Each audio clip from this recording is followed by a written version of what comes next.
So both of these contestants have made the final. Hooplah, one of the lowest ELO players, actually making it to the final as well. So really putting to work the tactics involved in the Sun-Tzu Cup. Hooplah at 11.22, Archie 11.35, but we do see that the highest ELO between the two are quite different. So Archie, the higher seeded player. These guys are drafting as we speak, so let's get that up open now.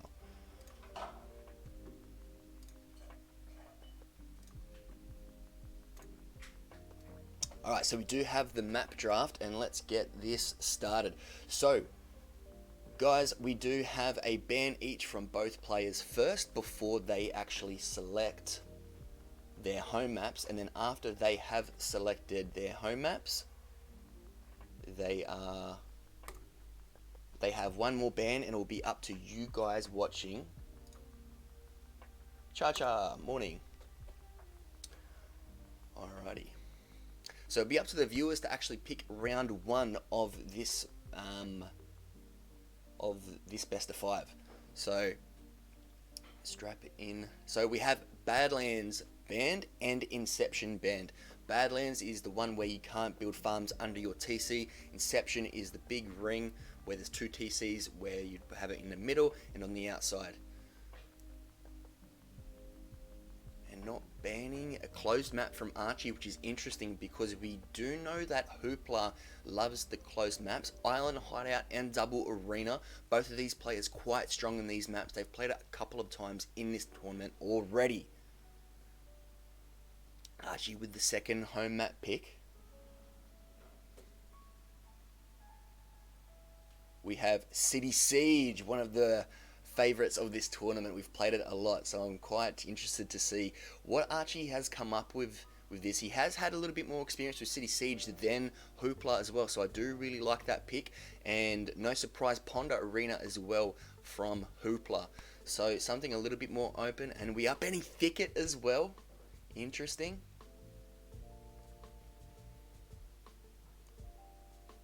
Let's have a look at the last ban, because the last two maps out of these two, you guys will be able to choose which map that they play on. Acropolis has been banned, so that leaves, let's have a look. Banned. So guys, in chat right now, let me know which map you would prefer to see. We have either Canopy, so that's the one where there's not enough wood for a TC at the start. It's a nomad start. And we also have Death Valley as well. So Death Valley is a cross between Acropolis and Bedouins. The high ground is easily defensible and contains much of the gold and stone and relics. The lowlands contain much more wood and shorefish for food, and I am pretty sure that this is also a nomad start. So the thing with this is, do you want to go into the middle to be able to take the food and the wood and have a strong feudal, or do you want to take the hill where you're a little bit more secure and have that defense of the gold? So depending on how you want to go, how we vote, if only. Alrighty guys, everyone in chat, we've got 3 legendary viewers, so welcome. Because you guys are here nice and early, you actually get to vote to be able to pick the map with a name like that. It's got to be Death Valley. There we go. So we have first pick, Death Valley, and I really like that vote too, personally. We haven't actually seen this map just yet, so this is going to be quite interesting to see how this goes. So we have 1 vote for Death Valley. Let's have a look to see if we get anyone else. I'm going to put a timer on.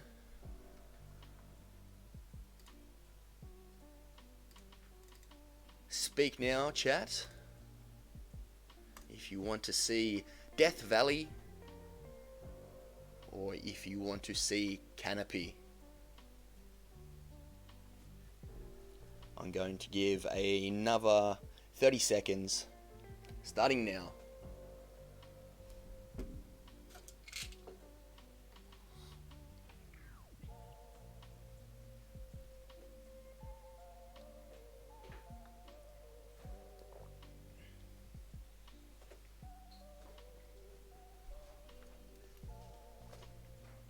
10 seconds. Get your votes in.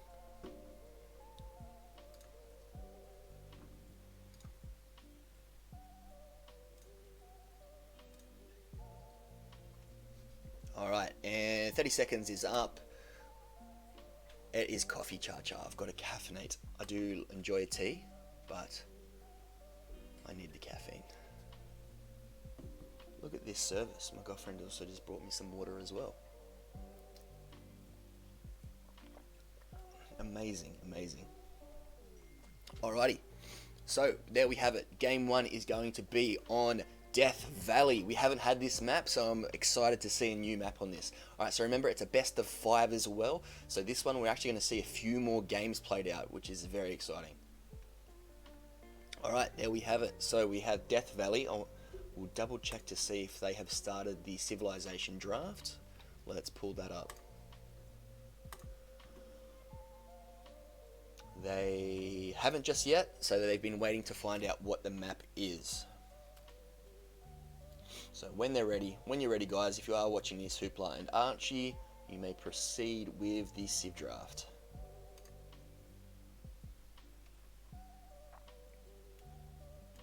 And Hooplah on the clock. So Hooplah does still get the handicap because of that elo difference. Hooplah going with the poles.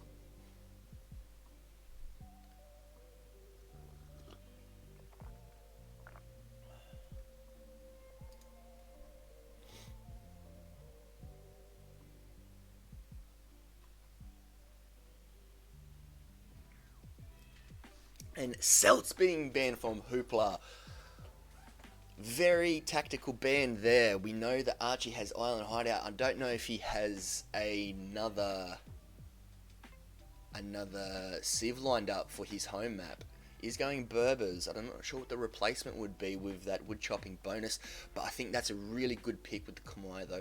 One, Archie is quite good with them. He has a lot of experience with them. It's one of his first kind of civs played, and he has a lot of hours spent with them, but also the Castle Age Ballista Ellie's be able to still chop through the wood line, so I do like that pick quite a lot. Archie is just going to have to make sure he micros his reveals if he does end up getting on Island Hideout. We have Byzantines as well, and Aztecs, so we could see some arena shenanigans. Saracens and Vietnamese.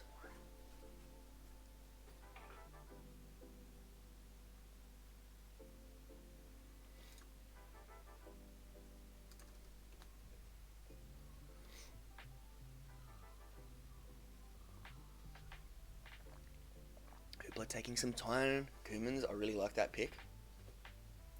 I think that could be quite handy even on Death Valley potentially. I wonder what these guys are thinking about, because we've got 5 maps now, which is a lot more than previously had on the obviously best of 3s that we've been running. So this is going to extend them out a little bit more, requiring a little bit more thought, a little bit more planning as well. So I wonder how much planning both of these players have done. Hopefully they've kind of studied up a little bit, tiered up maps, civs, what they want, what they're going to do on certain maps. We've got Persians now from Archie.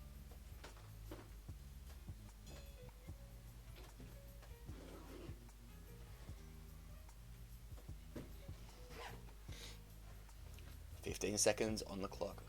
And I do like the Vietnamese pick, but maybe we go one more Archer civ for Archie. I think that would be a good play.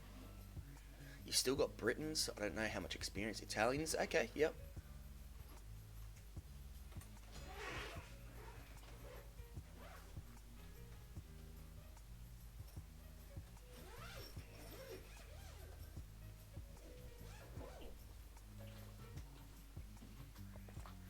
And for Hooplah, we're seeing a good mix. Maybe a little bit, I don't know, Hooplah with Britons. Okay, I do like that pick. I think that's going to be quite handy, even potentially on Death Valley as well, with those cheaper TCs. So then that way you can secure resources at the top and at the bottom as well.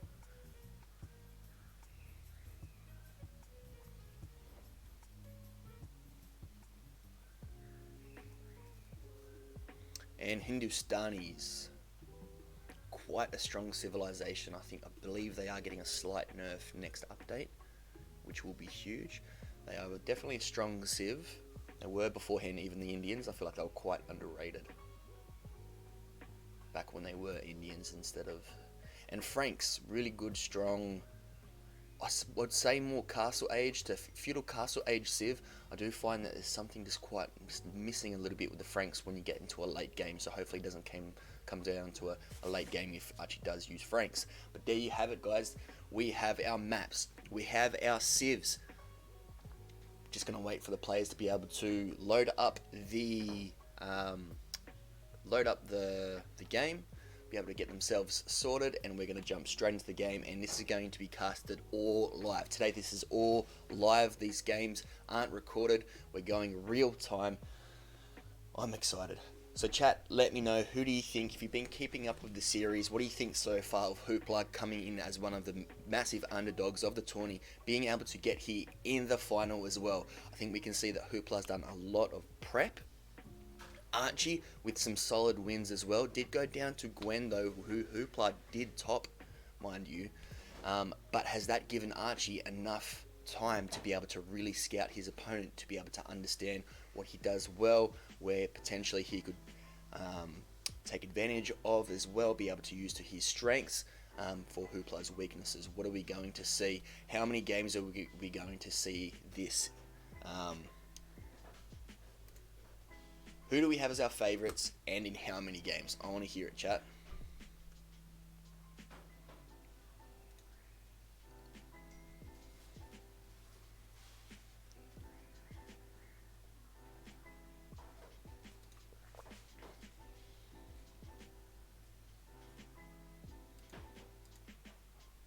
Game 1, Death Valley.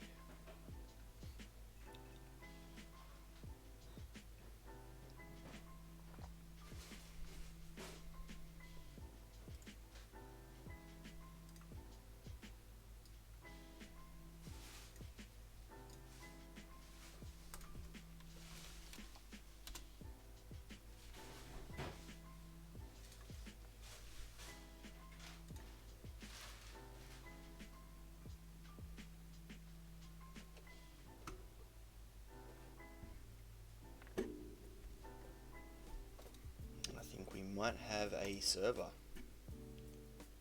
Archie has sent it through.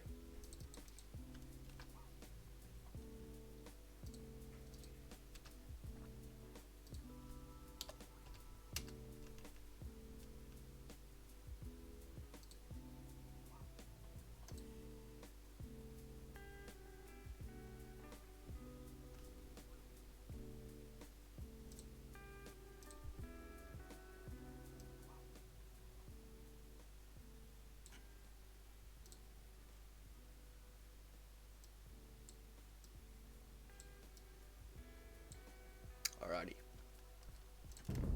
Let's return to replays. That'll probably help get the game loaded.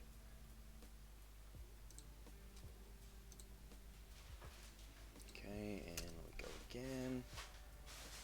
Let's load up the lobby, and there we go. So we have Franks versus Cumans. I really like the Cumans pick, so this is what I was wondering, whether or not Death Valley we were going to see Cumans for that feudal age ability to be able to build another TC, and the Franks are really good early aggression Civ, so I don't really see this going too late, guys. I think this is going to be a rather early-ish game. Very excited to see what these players produce.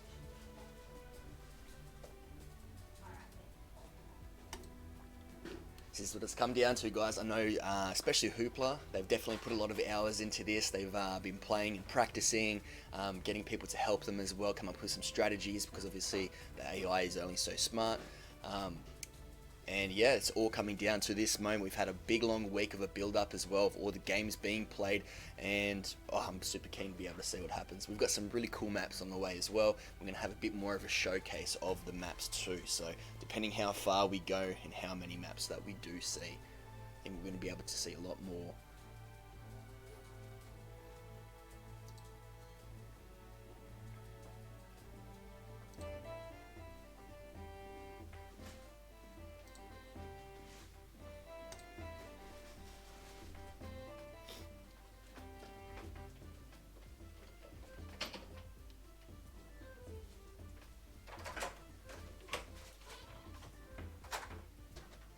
Game loading up, taking its time. We will get there, we will get there.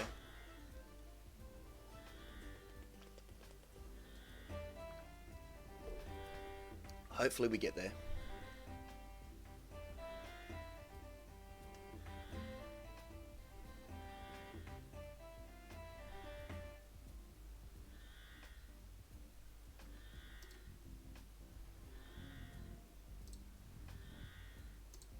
Do you have confirmation that the game has started? Okay. Not wanting to load.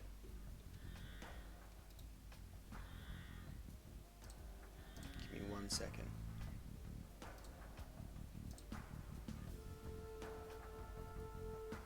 Yeah, you're gonna have to reboot.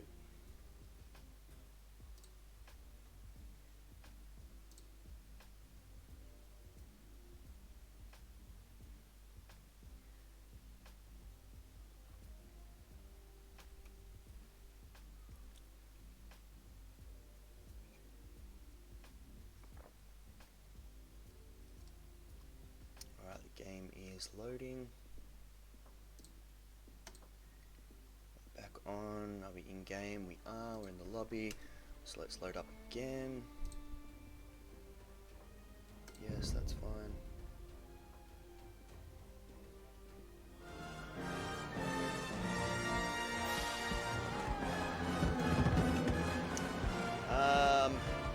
LMDK, thank you so much for the follow. Alright, here we go. Alright, we're in, guys. We made it. Thank you for staying patient. Thank you for hanging about. Let me just load up capture age. Oh, we're going way too fast though. Why is that? I am not completely sure. Alright. Alright, we are back in. So both players have gotten their TCs up. And we can see both going the high ground. Getting those berries, getting the gold. I think it's smart. There's a lot of gold up there. I think you're better off putting yourself out a little bit in terms of the food and whatnot in the middle. Give me 1 second. Let's fix this up. Let's reset. We've got Hooplah and Archie in a best of 5. So that's good to go. Hooplah and Archie. Perfect. Nice. Alright, let's go.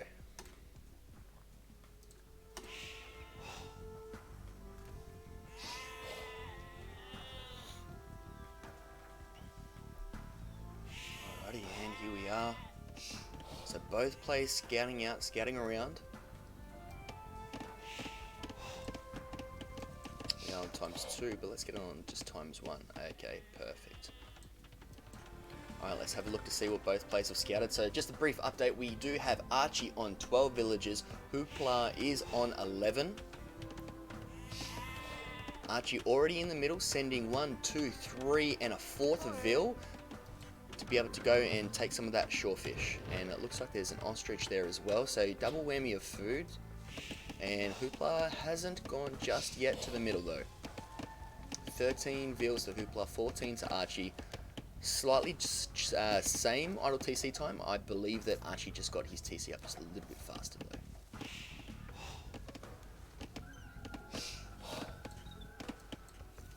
I do like going into the middle quite early. I think we're going to see some scouts from Archie. And look at all the shorefish that's in here though, especially in the middle.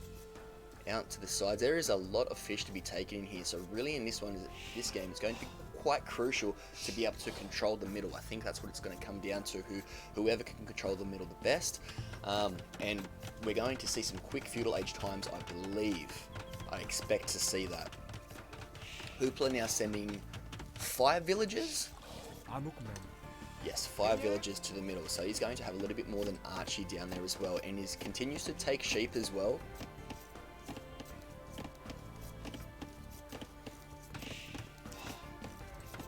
Choosing to put a lumber camp here on just a few bits of wood. Same with Archie, although it's quite tough. I feel like it's both relatively the same amount of wood. I think you kind of have to really. Not sure if long distance. Money don't jiggle jiggle. It folds unless as you wiggle wiggle. For LDK, sure, and thank make you me so want much to for the dribble sub. dribble. You know, riding in my Fiat, you really have to see it. 6 feet 2 in a compact. No slack, but luckily the seats go back. I got a knack to relax in my mind. Sipping Alrighty. some red wine. Still peace in the lands. Hey, Archie's still choosing to take the ostrich instead of the shorefish. And also has put a lumber camp on the middle. Now Hooplah has also scouted this as well, so Hooplah is going to get a good idea of where Archie is. Archie still hasn't found where Hooplah is though. Archie still does have some sheep and berries. Hooplah, the same. Looks like both players have gotten the same amount of sheep and berries at this point in time. I do prefer Hooplah's spot though. Look how much shorefish that he's been able to nab just in that spot. Quite handy though that that's the spot that's right out front of outside of his base. Now, as we can see as well, you can see this cliff face. This is going to be quite almost impossible to be able to effectively wall here. So you've got to play it relatively open unless you can kind of wall from your home. But even then, a lot of the bigger, more important resources are still going to be slightly further out besides the gold. And there's a lot of gold and stone in here, so I think it is quite crucial that both players be able to take that. Archie already on gold as well. Almost there, and Hooplah has clicked up to feudal age. Now, are we going to see enough wood though from Hooplah to be able to drop that second TC in the middle? Because if he's able to get that TC in a really good spot, then that's going to be quite hard for Archie to really raid, especially as Franks. I'm definitely expecting a bit more cavalry, some scouts from Archie. Let's have a look between the two. Archie has clicked up, so it's not a huge difference between the two, but just enough for Hooplah to really start the TC before the scouts come into pressure. And I think if you're Hooplah, you're probably thinking of dropping a TC near some wood, and he has spotted those villages now as well, so some really good scouting from Hooplah.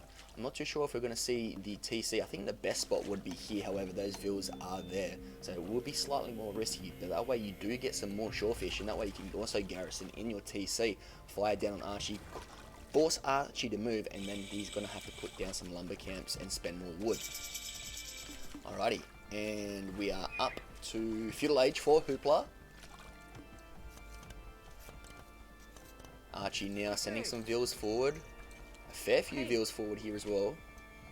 And I think we're going to see, yep, another lumber camp. Do we see... We actually don't see a barracks yet from Archie though, so are we actually going to see scouts, or is that expected? And no, we're going to see... Oh, I didn't even see this spot. This is a great spot for Hooplah, picking up a really good... there's 40 shorefish down here. Look at all the wood, you got a little bit of stone. That's a great TC spot, especially that feudal age boom that he's going to be able to get. Archie 410 food off of clicking up 209 wood. I'd really like to see that wood utilised. There we go. And we do see the blacksmith, so potentially we're going to see some Frankish farms. Obviously, Frank's getting the free farm upgrade is quite important, especially in feudal age as well. Being able to get more bang for your buck per farm. But I think you do need to try and take advantage of the shorefish as well. Back home, we don't see any military buildings either from Hooplah, so both players look like they're actually going to do a little bit more of a boom. I think both of them trying to collect as many resources as possible to be able to go in strong in Castle Age. However, Hooplah, obviously being Kumas, does get the ability to be able to produce villas out of 2 TCs much earlier on, and he did get that down quite quickly in a very good spot. So I am liking Hooplah's position at the moment. Archie, though, very close to clicking up. I think as soon as this villager is pretty much done, and there we go, Archie has bought 100 food for 130 gold to be able to click up, so Archie did have a surplus of gold.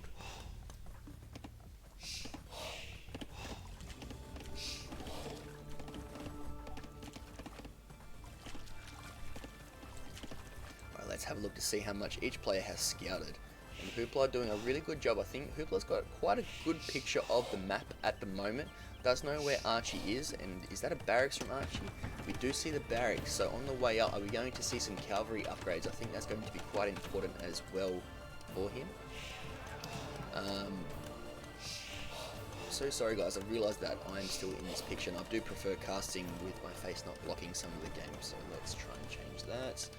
There we go, perfect. Alright.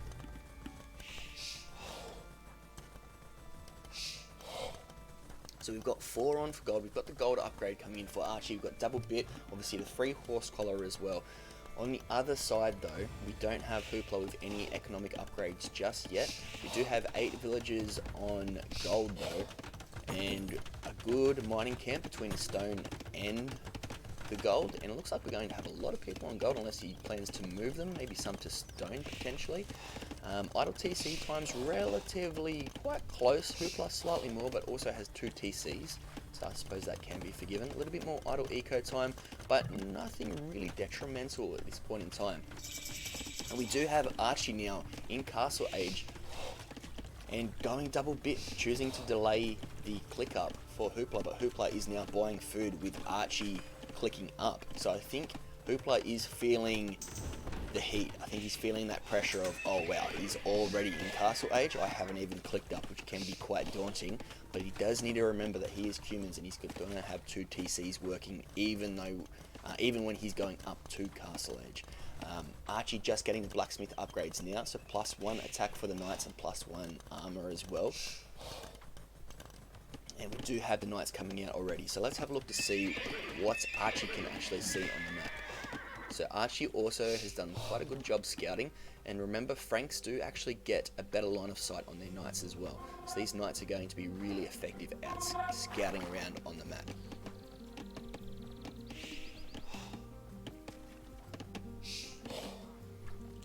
Archie choosing to mill as well. But you're correct, Llama Alarm hasn't scouted the second TC, which is going to be huge. That is a huge spot to be able to scout as well. And Hooplah semi-walling in, looks like he has walled in that scout now. So Archie's going to be trapped inside, but I think with the paper walls, Archie's going to go straight for it, and Hooplah is almost on his way to Castle though. And the knights are just going to chill there, just gonna have a look, and Hooplah is already responding accordingly.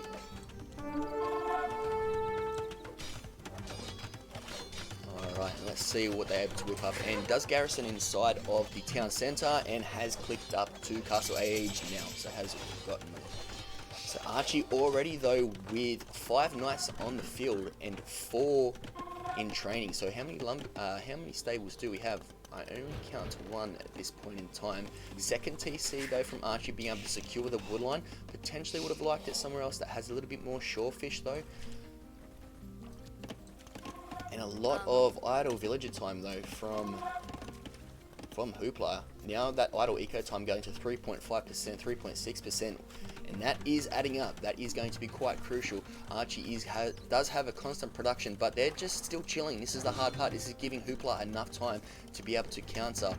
Hooplah is going to be going into pikemen as the counter instead of monks, which I do think is a good option. You do have the food. You've got the double TC working. We've got 56 villas to 39, and really that Cumin's Boon being shown how strong it can be. But doesn't have any blacksmith upgrades just yet. Oops, sorry guys.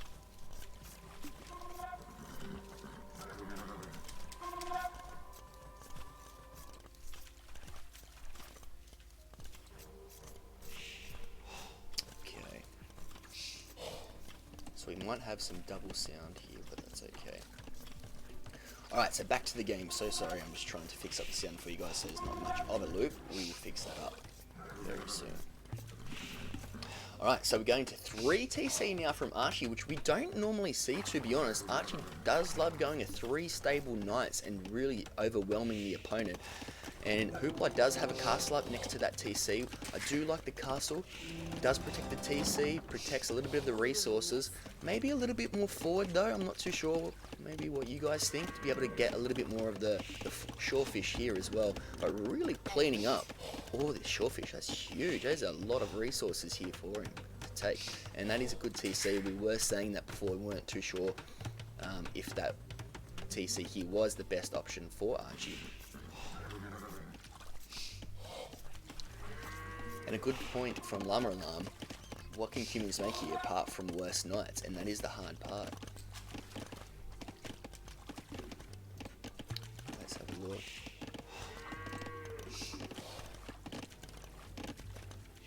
Now humans do get Hussar, they get Paladin as well, but definitely those, oof. Kipchak being able to get some picks, which I think are quite important. So we're probably going to see some hit and runs here maybe, but potentially that's Hooplah's plan. And also backing up with Pike. So I do like that combo. And we're going to see a forward castle now from Archie, which is amazing. Really trying to force his opponent back here. And I think Archie can take that fight. Would be great if he did have the +2.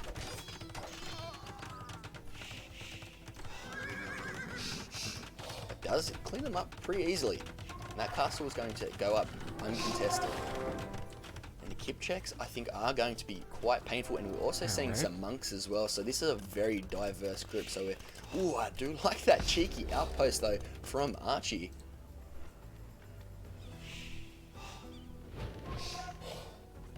I don't know if he has Town Watch or the +1 vision just yet from Castle Patrol. We are going to see another defensive castle from Hooplah. Hooplah selling a lot of stone. Sold a lot of stone and then bought a lot of food. Does have a lot of gold as well. Are we going to see Hooplah attempt a little bit more of a faster Imperial? Potentially. Archie is floating a bit of wood. And those Kipchaks.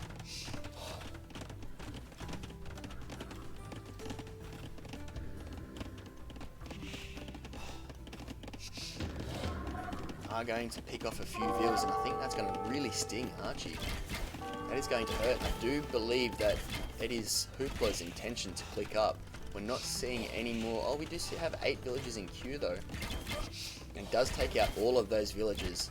And Archie now aware that he does need the gold, and I do really like this defensive castle. So 3 TCs for Archie, 2 castles for both players, 2 TCs for Hooplah. And we do see the Knights now making a bit of a push. We're going to get eyes on for Archie to see what he can see at the moment. I think he's more just trying to scout around to see what's around.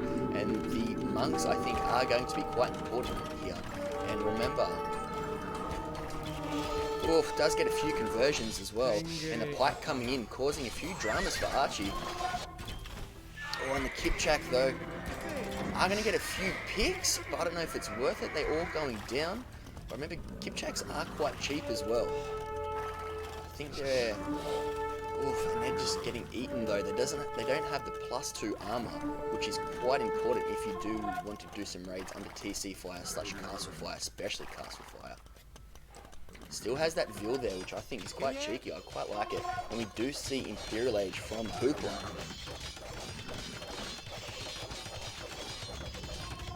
Archie with the score lead at the moment, but we are getting bloodlines as well. Cleaning up all of that food, Hooplah. Oh, the monks coming in, really causing a lot of problems for Archie. Does retreat.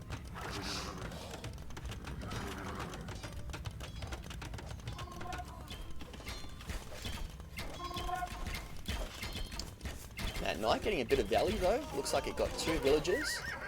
And that knight trying to take on the Kipchaks. Those Kipchaks just mass so quickly. Already nearly to Imperial. And those knights just sitting there, not really putting a lot of pressure on just yet. I think we really need to try and see a counter for these Kipchaks. A lot still of idle eco time now, but from both players as well. So if we go back and have a look, Archie does seem to have some idle eco time. Maybe not at the moment, but for a return, we're going to have a look now at Hooplah's base, because that is where the action has been all game. You see the university being built up, potentially with the intention of getting ballistics. Archie has sold a little bit of stone to be able to get enough gold to click up to Imperial, so Archie is also on the way. So it's very important now really for Archie just to be able to hold. I think that's the main intention, because you do have more TCs than your opponent. Let's have a look if he has scouted. He still hasn't scouted that TC or castle. I think this Vill might even get picked off by the castle, which is huge. Not knowing that your opponent has that second, I suppose, income really down here. Not that Archie would be able to do a lot. I believe, with that castle just yet. We are getting some conversions over here, though, from Archie. Oh, there's 2 conversions. That is brutal. Yes, JR, this game is live. These guys are playing right now as we speak. Alright, that trebuchet now is starting to make a push. And it's in a really awkward spot, though. I feel like Archie could probably dive to be able to take that. Archie almost on the way to Imperial. Now, the good thing about being Franks, though, you do get those cheap castles. So losing castle isn't as detrimental. And look, that's a good castle, but it's not really protecting any resources. So I think Archie all around is going to be okay, potentially. With we're getting some conversions here, though. Again, those conversions are devastating at the moment. He still doesn't have the +2 arm upgrade, so that castle's going to do so much damage, and so are these Kipchaks as well. I think Archie really, and we're going how we've got ballistics now, getting chemistry as well. Oof, Archie has lost a lot of his matches. JR, thank you so much for the sub. For sure, make you want to dribble. Appreciate it. Riding in my Fiat, you really have to see it. 6 feet 2 in a compact. Now we're going to see the other castles also. Go back and got a match and relax. Archie now has lost his whole mass. Red wine. And this is the hard part, though. Archie has lost his whole army without upgrades. Was he better off to be able to conserve them, I suppose, instead of throwing under the TC? I did think that. I even said that to maybe potentially throw, but obviously that hasn't really worked. Emotional damage! I need to get that up so you guys can also see the videos.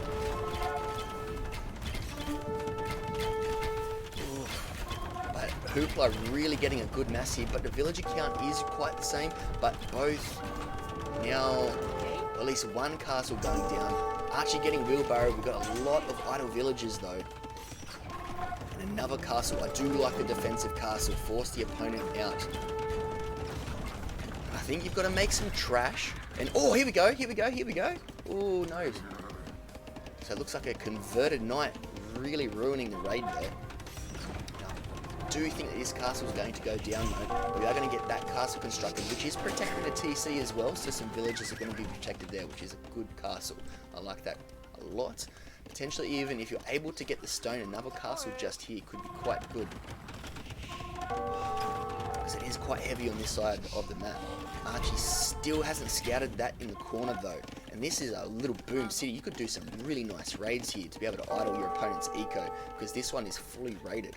So that's quite a good spot that Hooplah's been able to get. And now the hard part is Hooplah's not going to have the protection of this castle to move forward. I think Archie needs to diverse a little bit and be able to kind of get some different units. I really think some trash units like Skirm will be huge, a really good addition here.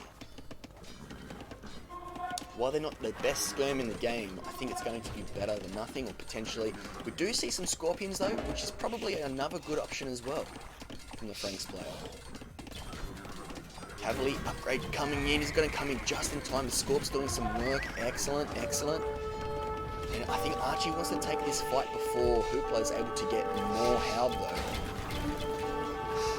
But he's also waiting for Cavalry coming in at such a big upgrade. He does have +2 armor as well, which is super important against the Kipchaks. And Cavalry has come in just in time. The Scorpions are doing a little bit of work, really being able to damage the Kipchaks. Kipchaks are going to retreat. Does actually take down the town centre as well. Does have the mill here to be able to drop off, and a lumber camp, though. And I think Archie is going to be able to take them quite easily now.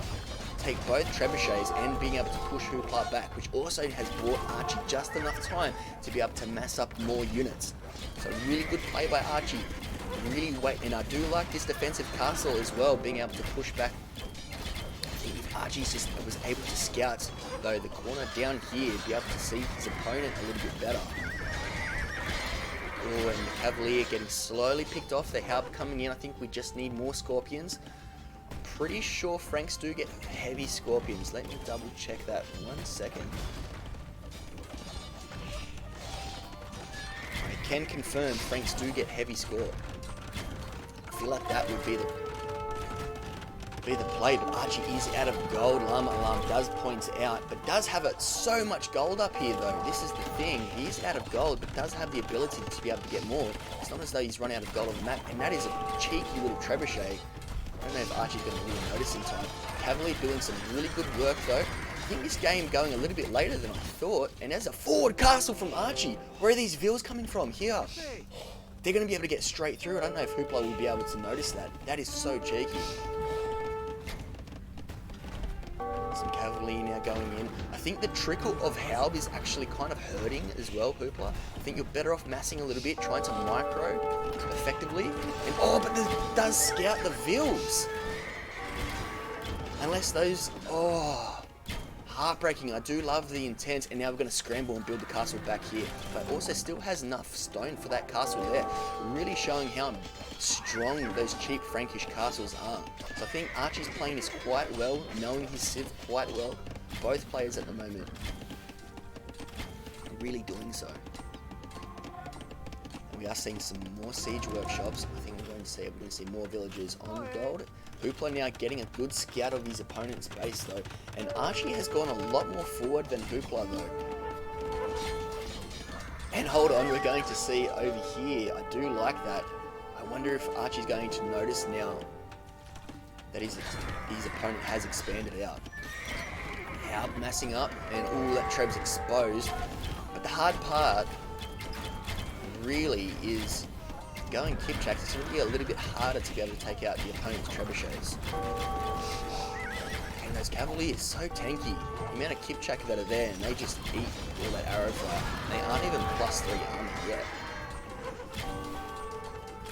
Archie now has 23 on gold. Look at that gold from Hooplah. 2,500 still to spend. And are we going to see some skirmishes now from Archie? I think we are, which I do think is still a good play to be able to just mass them super quickly. They are a fast trained unit, and they do counter both of your opponent's units at this point in time. And are we going to see another castle? We are. Just castle spam. Castle spam from the Franks player, which can get so overwhelming. It does respond quite well, just in time. But if this castle goes up, which I think it will, there's enough villagers right there. Well, Archie does have a lot of food, you're completely right, and he's able to treb down that castle was going to go there. Conserving the food potentially. I think we're going to see a lot more skirmishes produced with the wood and the food, and we're also going to see some light cavalry as well from Archie. So I think he is going to spend the food on those two units at this point in time. A little bit cheaper units, and if that castle goes down, I think Archie is going to be in a bit of trouble. We do see two light cav being going for that trebuchet, but this castle goes up. Huge play, huge play. Still has 600 stone as well. That's enough for another Frankish castle. Haub now doing some work. We don't see elite skirmisher being upgraded just yet though, and also some hussar as well from Hooplah. Very back and forth at the moment. We're going to see now a second castle from Archie right on Hooplah's face. But the hard part is a forward castle though from Hooplah, which I do like. We are seeing elite skirm as well as fletching coming from Archie. Now I want to see just, getting some good crucial raids. Still quite even though in terms of villager counts. Idle TC time a little bit more from Hooplah, but at this stage of the game I don't think that's as important a statistic. I want to see perhaps some more Archie rangers at the back though. Try and get as many as you can, get as many production buildings so you can outproduce your opponent. We are getting +3 armor now as well for Archie.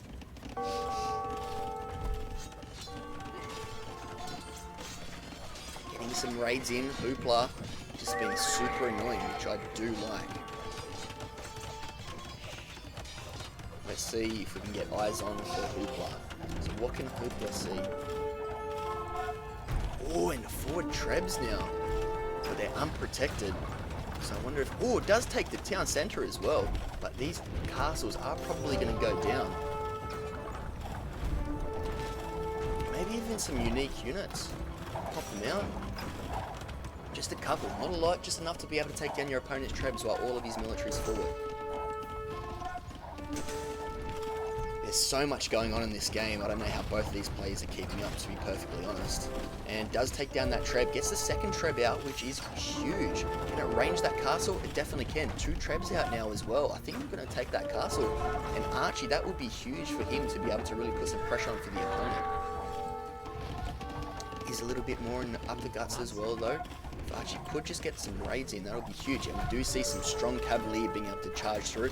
Don't have +2 attack just yet, but still does have +3 defense, which is huge against the Kipchaks. And does pick off that Treb. Is able to withstand a lot more castle fire now too, with those blacksmith upgrades. And that's... I think Archie has done a really good job at being able to just produce a few Trebs as well, to be able to trickle them through, to be able to just take out a few of Hooplah's castles. And that castle goes down as well, still has the 2 Trebs here. Absolutely massive. Those Vills now taking some of Hooplah's resources as well. Now, if he's able to push through, be able to take out some production buildings as well as another castle, that is amazing value. I think this castle does go down. We won't see the Vills repairing. Archie still has 11,000. That's almost another 3 castles for Frank's players, and I think castles is really what's giving Archie that map control. The ability to be able to produce more trebuchets as well. Still has 1,000 gold. Hooplah has 3,000 gold though.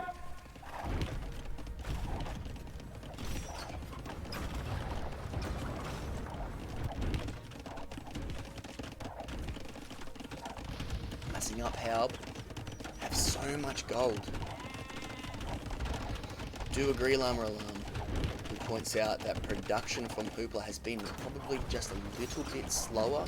Doesn't have as many production buildings. I think we can see that, especially with how much gold Hooplah has. Now, the thing that's going to hurt him a lot, he's making units that require food. He only has 16 on food at the moment, so has used up all the shorefish in this little corner that was so important for him. So I think he's going to have to try and resort to a bit of farms or just play really open. We are seeing more production buildings now. We're going to see some more stables from Hooplah, so I think we're going to see more Hassan, which will be able to pick off the skirmishers. So he is countering Archie's skirmishers.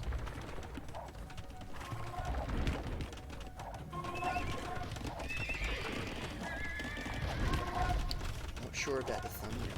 67 on gold from Archie. Huge numbers, crazy numbers. But that's the thing. Archie's now being able to produce much stronger units with all of that gold too. Go Axeman over skirms. I think that's the hard part though with the Axeman. I think we've got so many castles that you can afford to do so. I think you might need to make the transition. But the hard part with the Kipchaks, they will be able to eat up the Axeman quite quickly, and I think Archie needs to respond a little bit quicker to be able to take out the Hussar.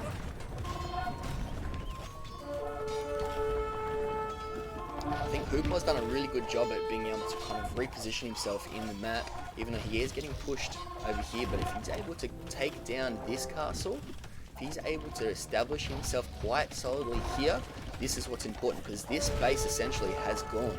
But the problem is, all of that gold, look at it here. That's still a lot of gold to be taken, so if Archie can push him off of the gold, the only thing that he can make is trash in response. We've seen Halb come in, a little bit too little too late to do an effective damage though. Now seeing some Scorps as well come in. I don't like this fight though. If Archie takes that, which he's not going to, and he's now under the TC fire.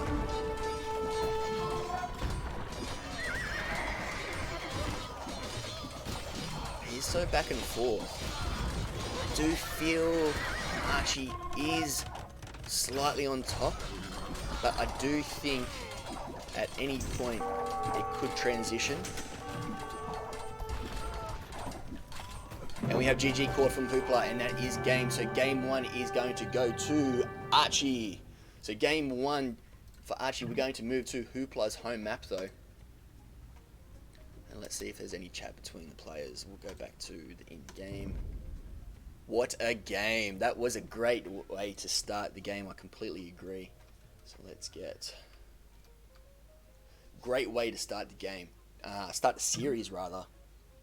Both players played that very well. I think at one point I thought Hooplah was actually going to take that out, looking so strong with the Kipchak raids. But I think, as Lamralam did point out, production was a bit of an issue for Hooplah in that game. But watching Hooplah throughout the tournament, we know that he definitely does prefer those closed maps. So potentially not really having that experience with open maps, especially maybe in the later game too, I think is what probably helped Archie there. Amazing game. I really enjoyed that. Hope you guys did too. So we are going to move on to game 2, and it's going to be on one of Hooplah's home maps. So remember, we'll go back to the draft.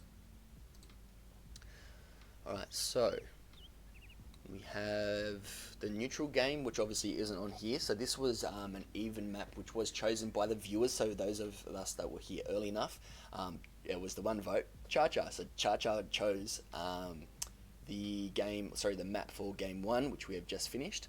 So now we're either going to see Pond Arena or Double Arena. So just to give you guys an insight, oh, we already do have game 2. Link sent to me.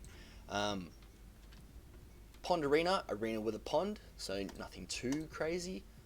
Still does change the meta slightly, as you, if you did watch Boxer Saint versus Mike Jet was a really good example of that, of how Mike Jet was able to get onto the pond with some fishing ships and was really able to use that food income to be able to counter, say, the monk rush really effectively. So it still does change the game quite considerably.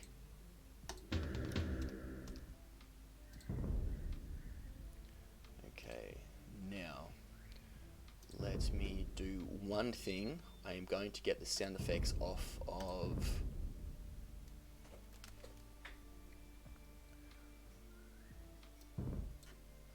cool. Let me just get that pause so we have a little bit of background music. Confirm.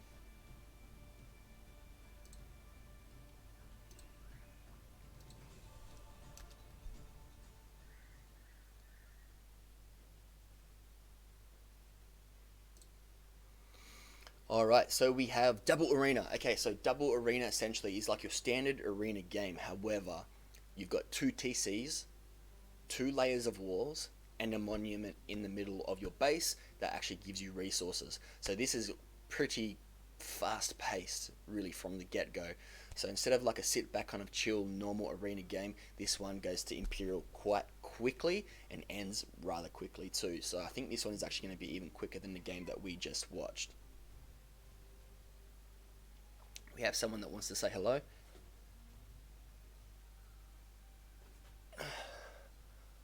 Stoddy boy, he's hanging around, wants to say hello to stream. He's curious to see what's happening in the game. Alright, 10 seconds to the start. So how do we think, guys? What are we thinking so far from game 1?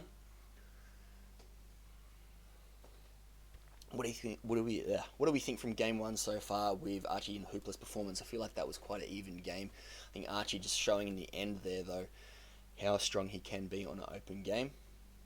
Oh, open map, sorry.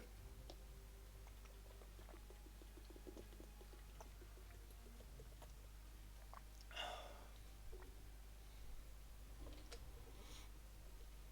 think we do have a spectator delay, so this will probably start a little bit later.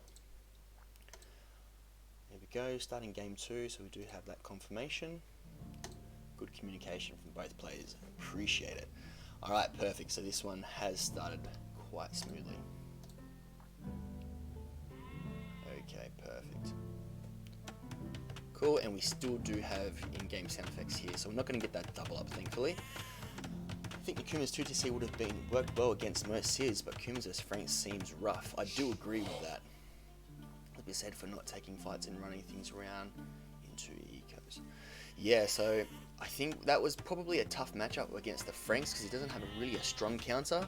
Perhaps they went Pike a little bit later and didn't have the production to be able to keep up to defend it either. Now, obviously the Franks do have quite strong civs though. Now, Italians and Poles and Hooplah, this is Hooplah's kind of pick, his handicap. So this is his home map and a handicap, so I think we really want to see a W for Hooplah here. He's deleting a few of the rear walls, probably wanting to take the stone, I imagine. And we did want to take the wood line. I think you've got a pretty nice little area in here. we did see him go poles last round, and this is one of his strategic picks. So Hooplah does definitely like playing poles. He's quite good at playing poles and also on closed maps too. Archie, on the other hand, I have played a lot with Archie. We've played a lot of team games together as well. You also get 2 scouts at the start, sorry guys. And like myself, doesn't particularly enjoy closed maps. So with that in mind, I feel like it's going to be quite a strong start for Hooplah. Ooh, we're going to see a quick jab. Nope. You probably are seeing auto scout. It does definitely look like it. They look like they're both on auto scout in all honesty.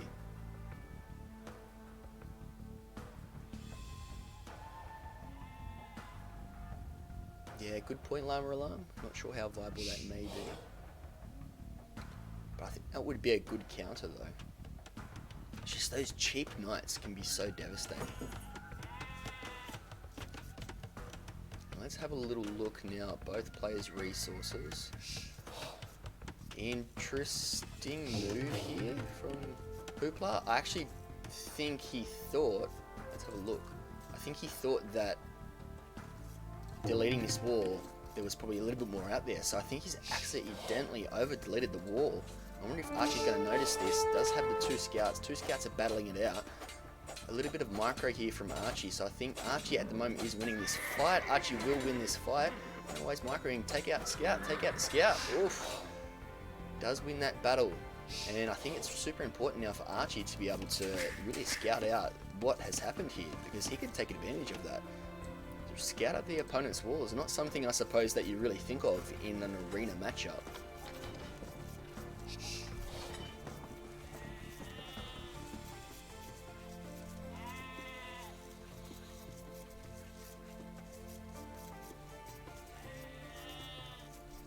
A good point from Feudal Noodle is that obviously the O-Bucket is so strong, such a strong unit. But when you get to Imperial, they do get quite a lot better against archers. But if you do go Genoese, there's going to counter the O-Buck, at least in Castle Age. And if you're able to get on top of it early, they're not going to be able to mass, and then even still effective in Imperial. So let's have a look now at how good both players are. A bit more idle TC time from Archie, translating into about 3 villages. 32 villas for Hooplah, 29 villas for Archie.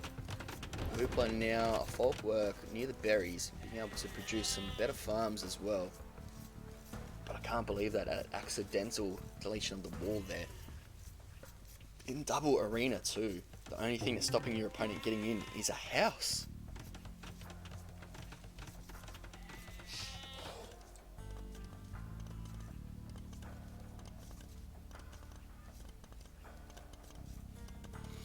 Well, I wonder if we are going to see the same strat as Llama Alarms pointed out, as last time it was full knights with Bombard. We're going to see some double up in walls.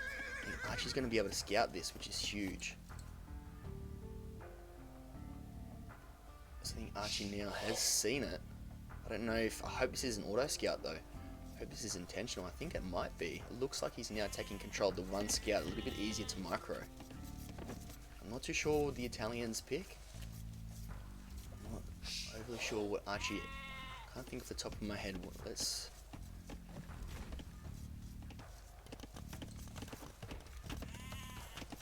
Alright, so both players sitting back booming. No one's actually clicked up yet, even though we've got 42 villages from Hooplah, 39 from Archie.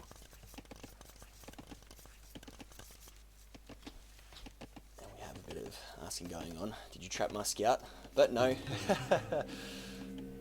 Archie now probably realizing that, wow, I'm getting straight in here.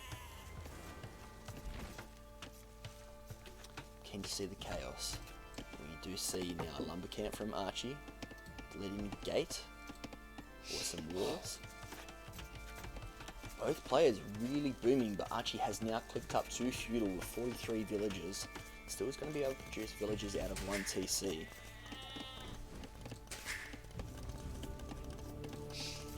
Let's have a look at the ratio at the moment. Let's look at the macro picture. We do have Hooplah, who's also just clicked up. 44 vils to 50 vils. So Hooplah does have the slight lead at the moment while Archie is clicking up. And I think you can just see the idle TC time and also the... However, I like to point out the idle eco time from Hooplah. So I feel like this is going to slightly balance out a little bit.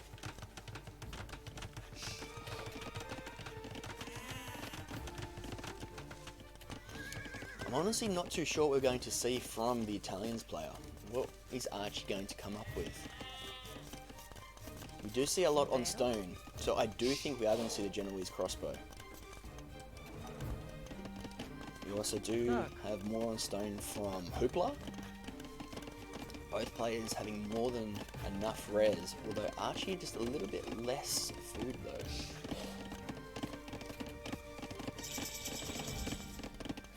And a good point, a lumber camp right next to the deleted walls. I don't know if that was constructed before or after, but that could cause some stress later on.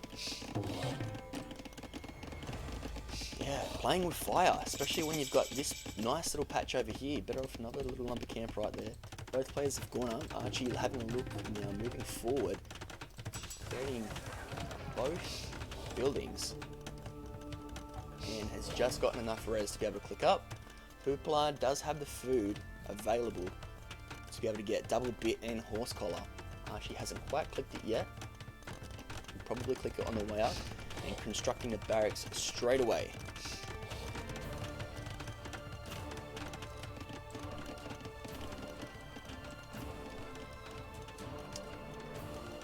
You would think, but I think the only scout now that we have is one each player. Hooplah's a little bit weaker. Both players now have clicked up to castle. Archie probably just a little bit quicker. Getting the gold mining upgrade, getting double bit as well. And oh no! No! The scout's in! There's a hole! There is a hole!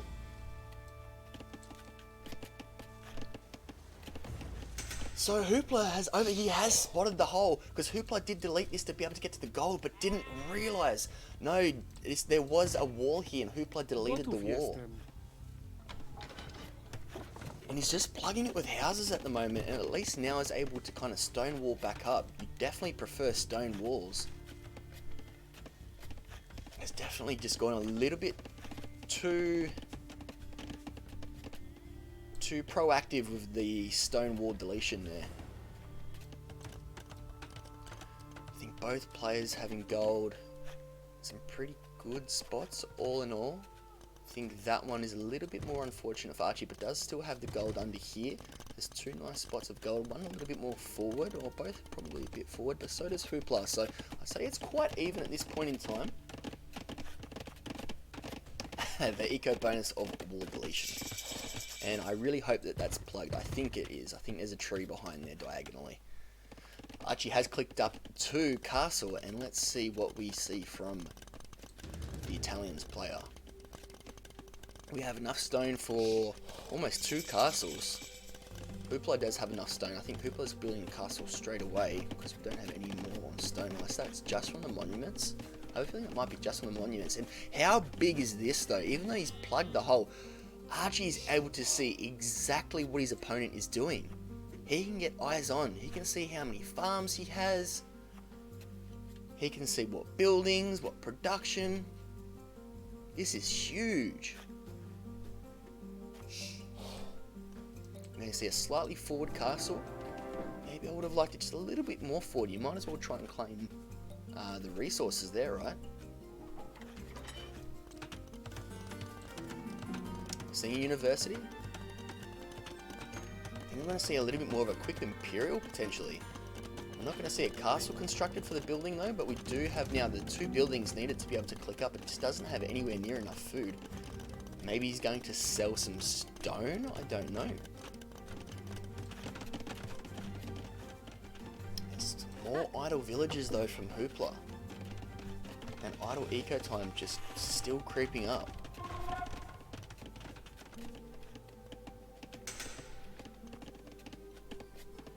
And sorry, I was saying all that about the resources. Archie's already on the way to Imperial, that's why he didn't have enough food, and now we're getting 2 castles, so a quick Imperial from Archie. And look at all that res that Hooplah is floating though. Definitely has the ability to click up. Hasn't done it yet. This is huge. I think Hooplah is... I don't know. Has so much food, not putting it to work. Spending gold. There we go, okay. So we do have the click up. I think capture age want to be just a little bit late, but Archie is going to get there a little bit quicker. Going Obok. Archie actually doesn't have any military besides 2 monks. That many farms, that much floating food. Is taking some archers though. We're going to see the Obok skirms his llama alarm. Is that the best option? I think that's a good counter. I think Hooplah definitely having a bit of experience here, knowing what to kind of go. But Archie up a lot quicker and with 2 castles. That castle's almost done. So we are seeing the archery ranges as well. So I think we are going to see some skirm. But someone pointed out though, let me double check. Whoops. Sorry guys. Let's see. So put the tech tree open as well on another screen. Poles. Let's check out their range. So they do get Arbalester. And according to this, they almost get fully upgraded Arb. So that could even be an option in the end. We're going to see a skirm. And we do see the Genoese crossbow come out. And Archie now kind of showing his hand. Are we going to see though any... We see chemistry, we have Bodkin, almost an Imperial. See the Obok coming in, and I think we can see that unique tech come in at any moment. Those Obok are going to be quite difficult to be able to counter, especially with skirm, just as with archers. And we're also going to see some stables though from the Italians player, from Archie, but without any upgrades just yet.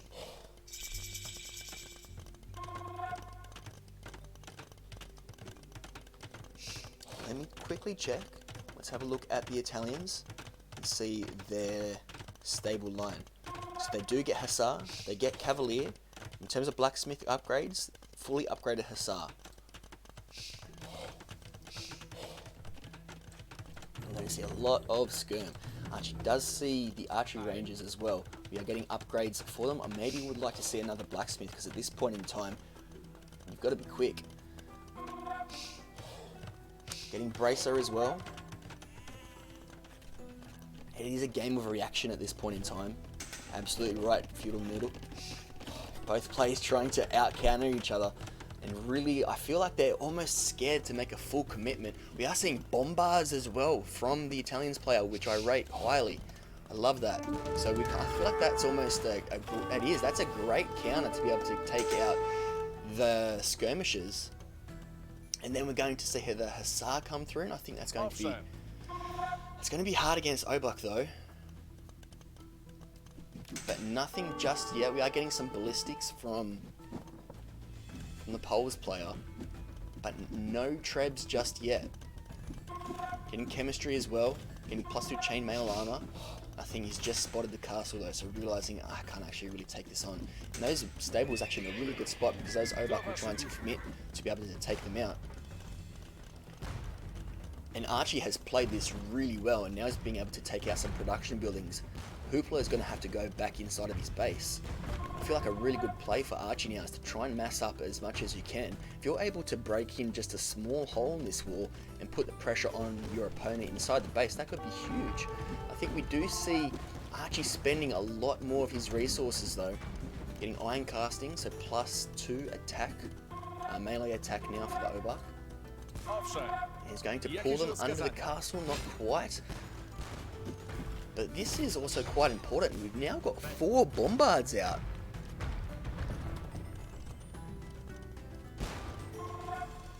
And taking out all of the archery ranges. 102 views to Archie 90. seeing still some villagers queued up for both players. Casting almost finished. Hussar or has been clicked by Archie, getting the +2 defense as well. Oh, you're absolutely right. Chacho with an amazing point. It keeps turning blue. So every time that now Light Cav, which is still scouting around in the base, can actually still convert the monument. It's just like anything else, any other regular monument in the game. We're getting elite Obuck now. I don't know if Archie's realised that either. I think Archie's still just trying to scout around. Looks like it's auto-scouted at the moment. And Archie being able to push through, which I think is huge. I don't know if Hooplah has anything to really stop this at the moment. These Hussar are going to be able to break through quite easily.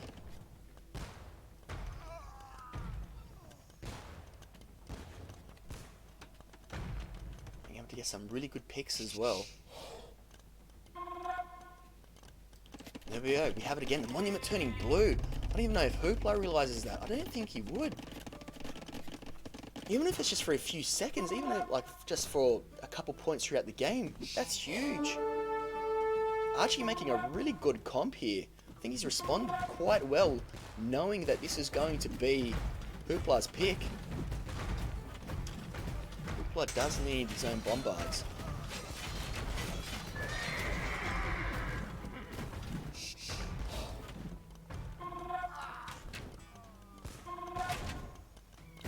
Double check, I'm still trying to see what each unit gets, and definitely poles do get bombard.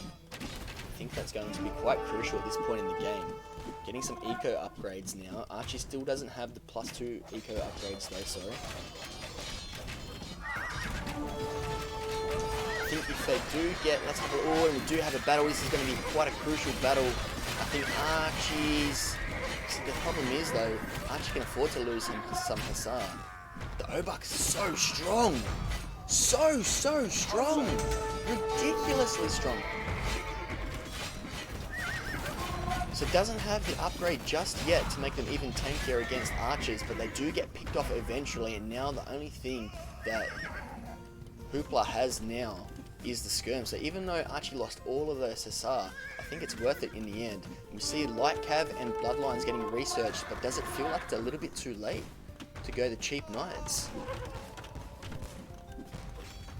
Genoese, such a good pick here. I wonder if Archie had picked this with this in one, with this strat specifically as well. We do see the first bombard come out, and one Hussar, only one, is probably going to take it out. And we see petards as well. That castle goes down, and so does the bombard. No scale barding armor either for Hooplah. And the siege doing absolute number, even on the skirms. We're going to see a forward castle now, which I really like from Archie. That's actually a great spot. And Archie just really cleaning up all of Hooplah's production buildings. Quite an intense game of double arena already. Both players getting straight into it, and you can see even Archie flooding so much res. Now Hooplah is using a little bit more of the gold and the food in this game, but you can see that Archie is sitting quite comfortably. Archie has the score lead.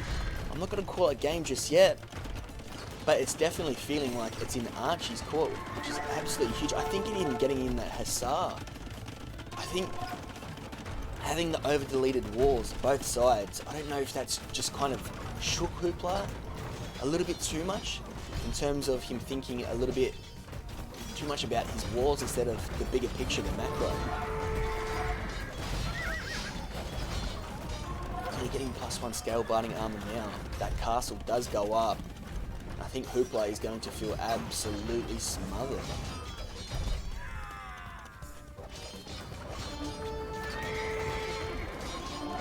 And Archie doing an amazing job, because remember, this is the counted pick. Sorry, not the counted pick. This is Hooplah's handicapped pick Civ that he could pick before bans, and Archie has gotten the win with them on Hooplah's home map.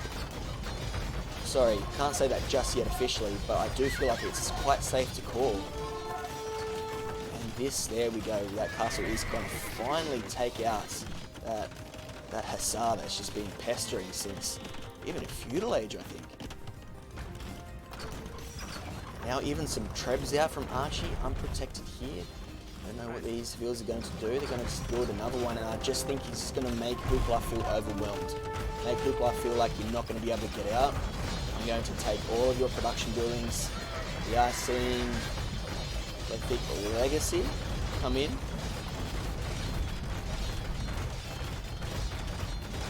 I don't know, against this mass. You don't have much of an army at this point. You only have 2 military units against 51. You've got about 1,000 castles on you. Ooh. But look at that, 40 winged hussar already queued up, but only +1 armor. And I think especially against some Scorps, against the few Genoese, I'm not sure how many he does have. I think this will be a good push. I think Hooplah putting in some last effort, all in, knowing obviously that he needs to do something. Back on stone as well. Look at the range of those trebs.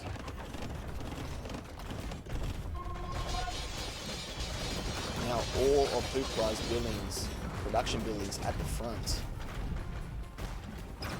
getting eaten. And here we go. We're going to see them come out. We're going to see a battle. Not fully upgraded. It has just gotten the second armor upgrade now though. I think the amount of scorpions that are there and how blocked they are as well will probably get the trebs. He is going to lose all of the winged hussar. Let's have a look to see if he is queuing up more. He's queuing up 26, none out just yet though. And GG has been called, and Archie takes out Game 2 with a superb performance. And you've really got a feel for Hooplah though, over deleting walls in 2 spots. I do think that that kind of shook him just a little bit, because that's stressful, man, especially as soon as that scout gets in. He's probably thinking 1,000 different things, trying to figure out, I think, a little bit too much on how to counter this as well. I think realizing Genoese with the Italians pick, he's like, I'm not too sure if I can do what I normally do. But I think just committing to something a little bit earlier so you can have quite a strong start in a macro picture, like he did against Gwen as well in the semi-final, is what got him the win. So I think just a little bit distracted, but I do feel confident because now on the second map, Hooplah's second home map is also another closed map. So I'm going to update the score. But yeah, I feel for Hooplah on that one. I definitely feel for Hooplah on that one.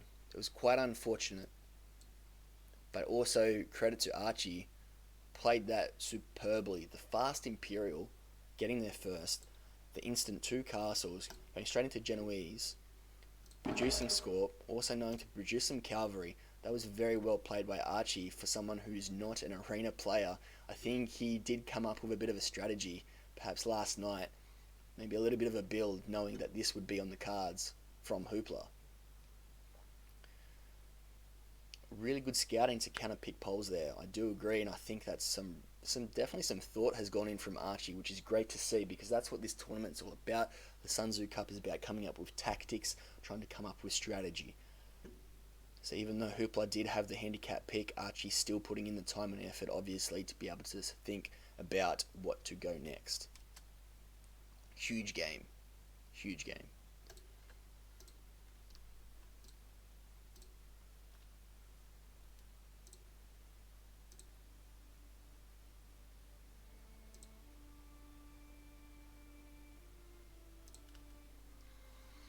Oh, and we do have a bit of a change of events here, which is super interesting. Hooplah asking if he can pick Archie's home map.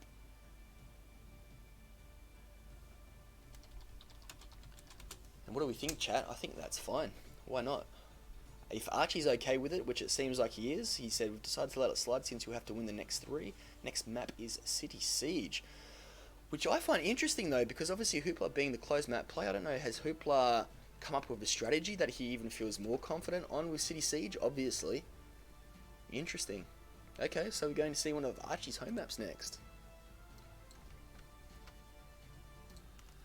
Why not?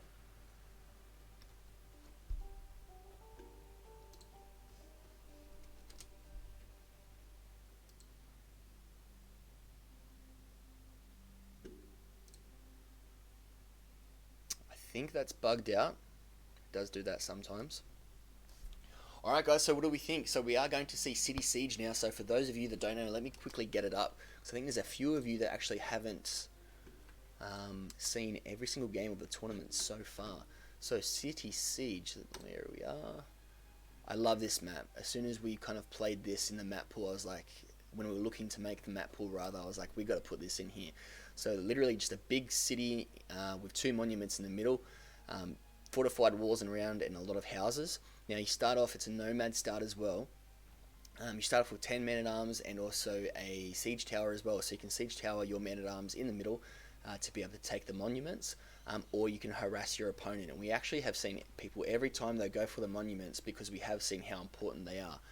However, like I said, we haven't seen what it's like for someone to put the pressure on early in the game with the man-at-arms instead of taking the monuments.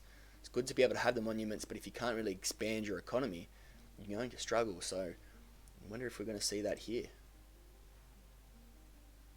So give me your thoughts, chat. We only have a few games left of this one. What do you think? What do you think is going to end up here? We only have... we have Archie, who's up 2-0.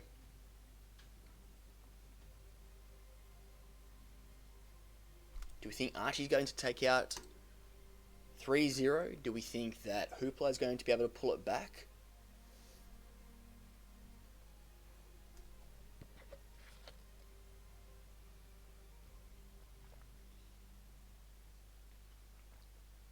Let me know your thoughts, guys. Give me any prediction, even if you don't know them too well. Obviously, Archie definitely the higher seeded player.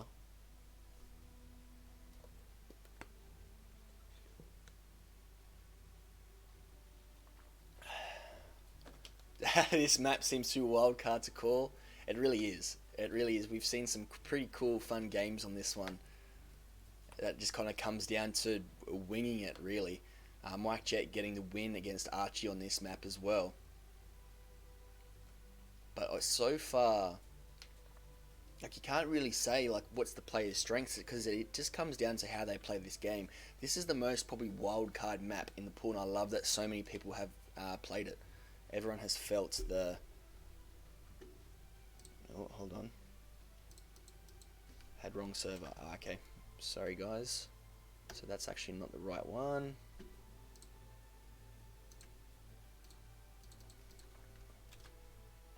I'm going Hooplah in this game purely because he's requested the map. So I think he has picked a strategy for this. He has something lined up. Khmer and Aztecs. Huge. Alrighty. 5 seconds until this game starts. So I'm going to see Hooplah take this out. This is my prediction. But we'll see what happens.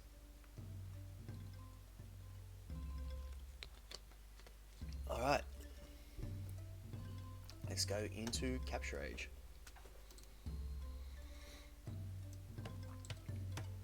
Alright, and both players choosing to drop the TC right where they start. Smart, since you do get the keep as well. And let's see if Archie can actually... maybe Hooplah's just chosen his map because he knows what Archie's like. Hey, there we go. Archie being able to get his man-at-arms a lot easier this time. And choosing to send them all over. Does Hooplah do the same? Hooplah does do the same. Alrighty, so we're going to see the same start that we have so far this tournament, where both players rush in the middle to be able to try and take the monuments, which I do like. But Archie going right up the middle, not actually going to either monument at this point in time. We have game paused.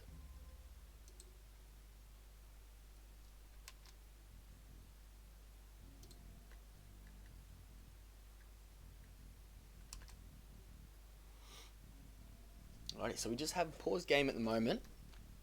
Perhaps some player requires attention. Pauses are completely okay. Just so long, obviously, that there's a good reason and they're not spamming pauses either. I think we do have a Discord message actually, so give me 1 second. Hooplah, I think, might my sheep spawned in the city. Ah, okay. Give me 1 second. Yes, they did. Okay, so we are going to do a restart because Hooplah did has 2 sheep in the middle. Hey guys, I do see 2 sheep in the town for Hooplah, which is 200 food, so I think we do restart just due to a poor map generation. Okay. Sweet. Cool, alright, yeah, get it set up, just restart and yeah, send me the code. No dramas at all. Alright. Oh, victory screen. Let's go. Hooplah's tactic the whole time. Alrighty guys, let me know if there's anything else you need.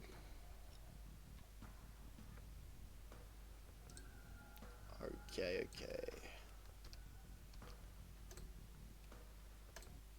Alright, so we are going to have a read, because as you saw, Hooplah's sheep was spawned in the city, so unlucky map generation there.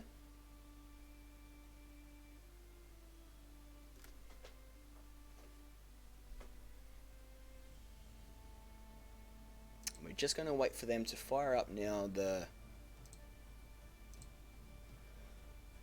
next game. I'll be right back, guys. I need to go get a hoodie because I'm a little bit cold.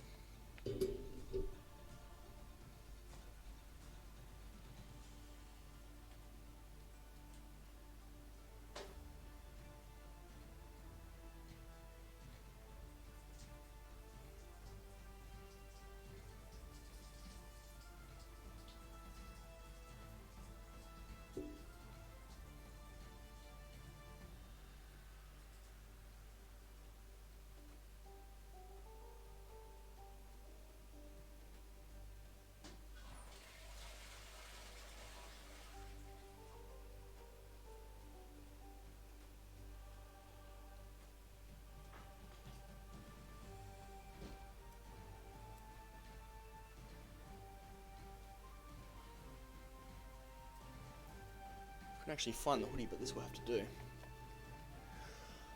Alrighty.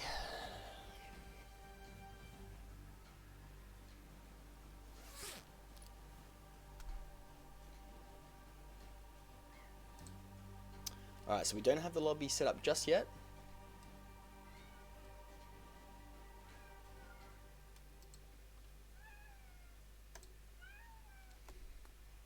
Come here. And we have Stoddy, who's having a cry, who wants some attention.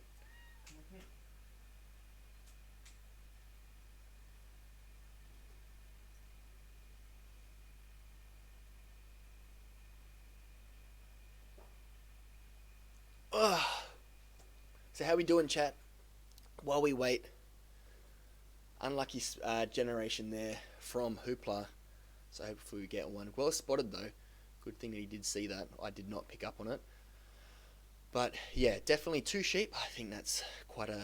Because you can't take that. There's no way unless he was to send a villager inside and build a mill. And yeah, just a bit of an unfair start there. So I'm going to do it again just to make sure that both players have an equal opportunity, equal chance to be able to play the game as best as they can.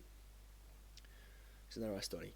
But I am really interested to see why Hooplah has chosen this map. Let's have a little look at the tech tree, I think. Let's have a look at Aztecs.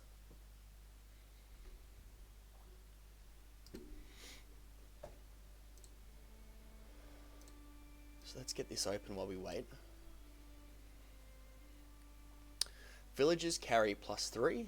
Military units created 11%. That's a weird number. 11% faster. Stronger monks against the Khmer. I'm not too sure. For each monastery as well. Interesting. Start with more gold. So we're going to see some men-at-arms, because they do get some really good infantry units here. But they don't get Halb. Could champions be the play here? Because we're Khmer. Do we get Arb though? Do we get fully upgraded Arb? But in saying that, let's go back to Aztecs. Let's see, let's check out. See, even if they go Arb though, then they've got the elite Eagle Warrior. They've also got Jaguar Warriors. And also the +4 infantry attack Garland Wars. So infantry definitely probably going to be the play, I'd imagine, for Hooplah. And I don't know if anyone's sent through.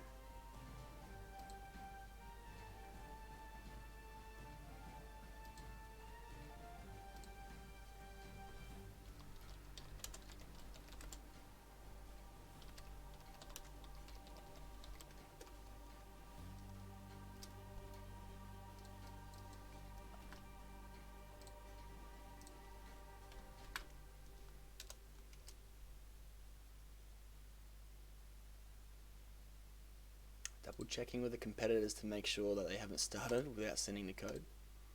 But in saying that, we should be able to find it. Let's see if we can see them.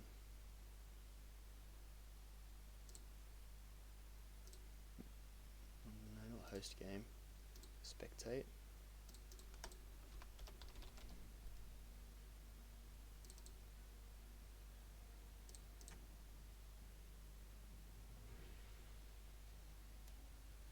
Okay, so I think they have actually started already. Okay. Yes. One closed. Sorry, if you want to continue. Close and ask what to. Okay, so they have just. Alright, we are caught up to date now.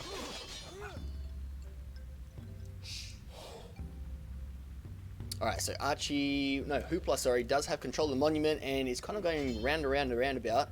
And is also sent the Eagle Warrior in, which is very interesting, but is directly countered by other men-at-arms. So let's see how this fight goes. Hooplah, if he's able to micro this well, I think we'll be able to take a W. I do like how Archie sent in the Vil, but I think that Vil is going to get picked off. Potentially, no, does survive, but overall, Archie lost the battle. Hooplah with the victory, and if Hooplah's being able to control both monuments, that's a huge win. Alright, so we're straight into this game.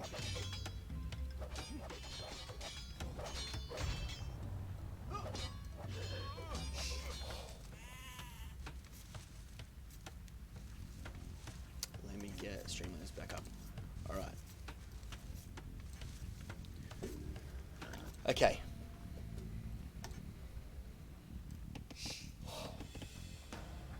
Now, there was something about, okay, sheep being inside. So we still have another sheep. Archie also has sheep. So I think that's 2 sheep. We're in a game with.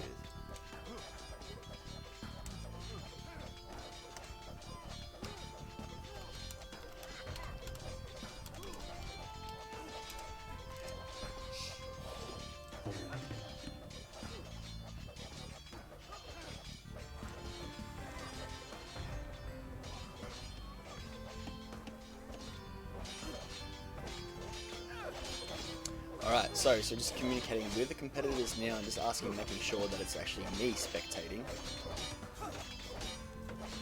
Okay, so we might see both kind of still going.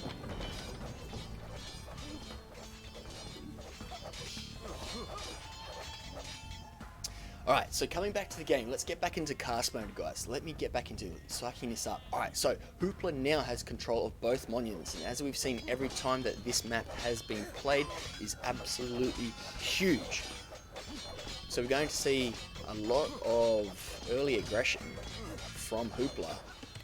Archie is going to be able to scout out the base, get a little bit of an indication of what potentially Hooplah is thinking about doing. Archie does have the berries, the gold, and a wood line with the TC. Hooplah is extremely spread out.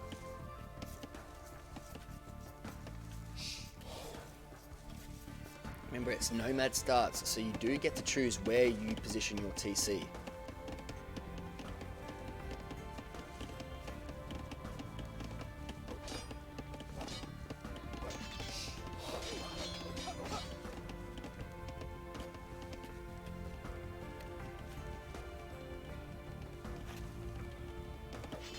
Loom now from Archie already. And Hooplah going to try and break through? I think that's just going to take a little bit too long though, and it's going to be quite easy for a house wall. But yeah, even watching that's going to take forever to be able to break through. So I think that's a lot of stress for Archie. I don't think Archie needs to really react to that. I think Archie just kind of lets that be for now. Let's have a look to see. So Archie can't hear it, doesn't really bother him. He probably saw it with the siege tower, but wanted to put it out of sight, out of mind, moved it away. Can't hear any fighting. Hooplah also going 2 gold. Now let's have a look at the Vil count. 24 Vils to Hooplah, 20 Vils for Archie, and which is interesting as Hooplah has had more idle TC time. So I think Archie probably spent a little bit more time scouting around, trying to find a good spot to drop a TC. He did find a really good spot though. Now both players have clicked up to feudal age. So 1 minute until each player, 1 minute between them. But both monuments, seeing again a good way to indicate early on in the game how crucial having both monuments can be is looking at the stone. 380 versus 214, having both monuments and only just getting started. We are seeing a double barracks from Hooplah, so we're going to see a man-at-arms rush. I think so. That is open on the side here though. Archie not really taking his sheep. I think just focusing on the Khmer farms. I think that's what the bigger bonus really is at the end of the day. Archie has clicked up and can get to a fast castle age. Remember, it doesn't actually need any buildings to click up, but doesn't have the resources. I think really if he had the monuments, that would have been a super fast castle from Archie.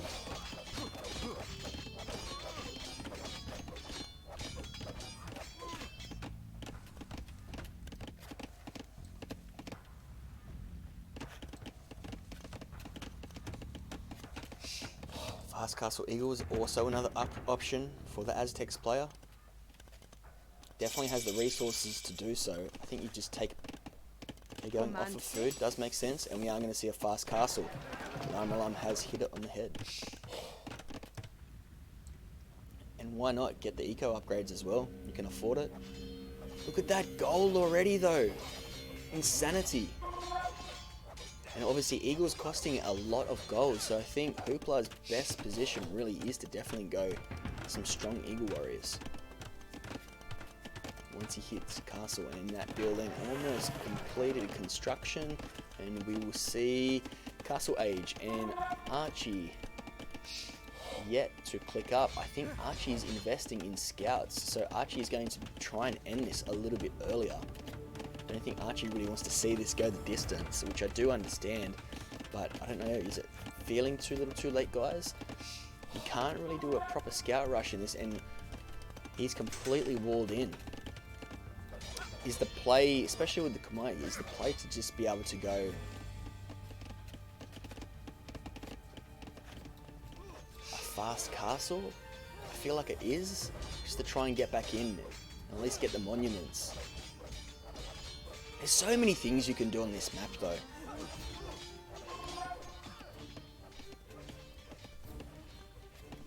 Similar idle TC time from both players, and now the villager count is matching. Obviously though, I think the big difference is going to be that Hooplah is already halfway to castle, getting the upgrades needed, and actually going some Eagle Scouts, and still has the man-at-arms, so yeah, he's producing Eagles out of the 2 barracks that he's constructed, and Archie is going to, he's invested in another 3 scouts, or 4, 5. So Archie's really tried to put the pressure on.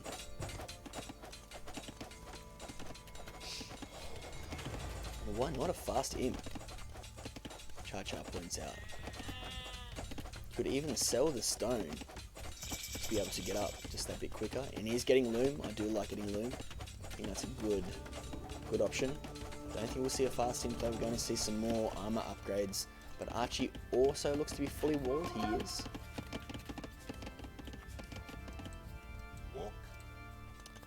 Continuing with Eagle Scouts, and finally does get the Eagle Warrior upgrade, which I think is going to be very important. Those Scouts unfortunately not being able to do a whole lot. Archie's still a fair distance off from clicking up. Just with constant production of Scouts. it was like a bit of an all-in feudal. I mean, you do have the counter though. You do have cavalry to be able to counter these Eagle Warriors, but they are going to be quite strong. Eagle Warrior with +2 attack, +2 defense. I don't really think that +1 scouts is going to be the option. We're getting squires as well, infantry moving a little bit faster. Seeing some stone walls, that's the right idea. Archie responds at really the right time. Perfect timing from Archie.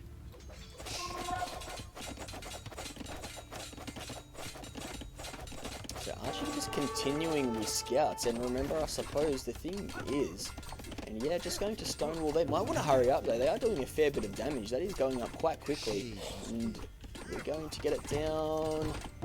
Get the foundations. That one is down. That was down. That was down. That was down as well. So that'll be fine for Archie. And the thing is, I suppose even if Archie needs to sit back and just boom and take a little bit longer to get up, these, remember, these can still cause some damage. And let's look for this siege tower. I don't think the siege tower is there. It must have been picked off by some scouts. So even the Eagles to be able to go over the walls, it isn't going to happen. Because as we can see up here, for all of Hooplah's military units, there is no siege tower. We have 658 stone from Hooplah. We're going to see now 4 barracks at home.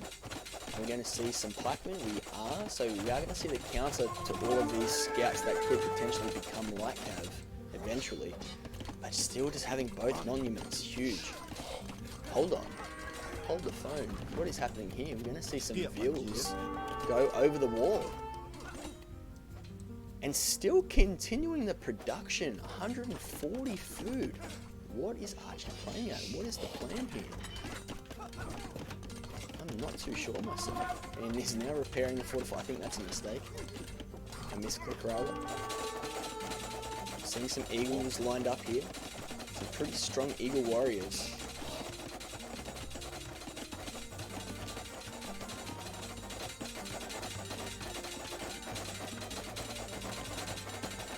Heavy plow.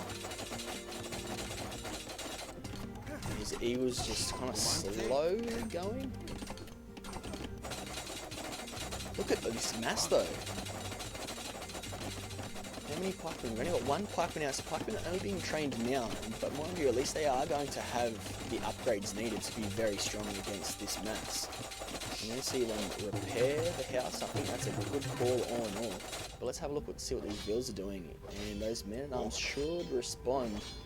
I don't know who would win this fight. They seem to be pretty weak, and there's only 3 of them. Oh. They don't respond, and they must have been right-clicked on a different house. Oop, oop, oop, oop, oop, oop. And it has walled that. Huge from Archie, turn of events.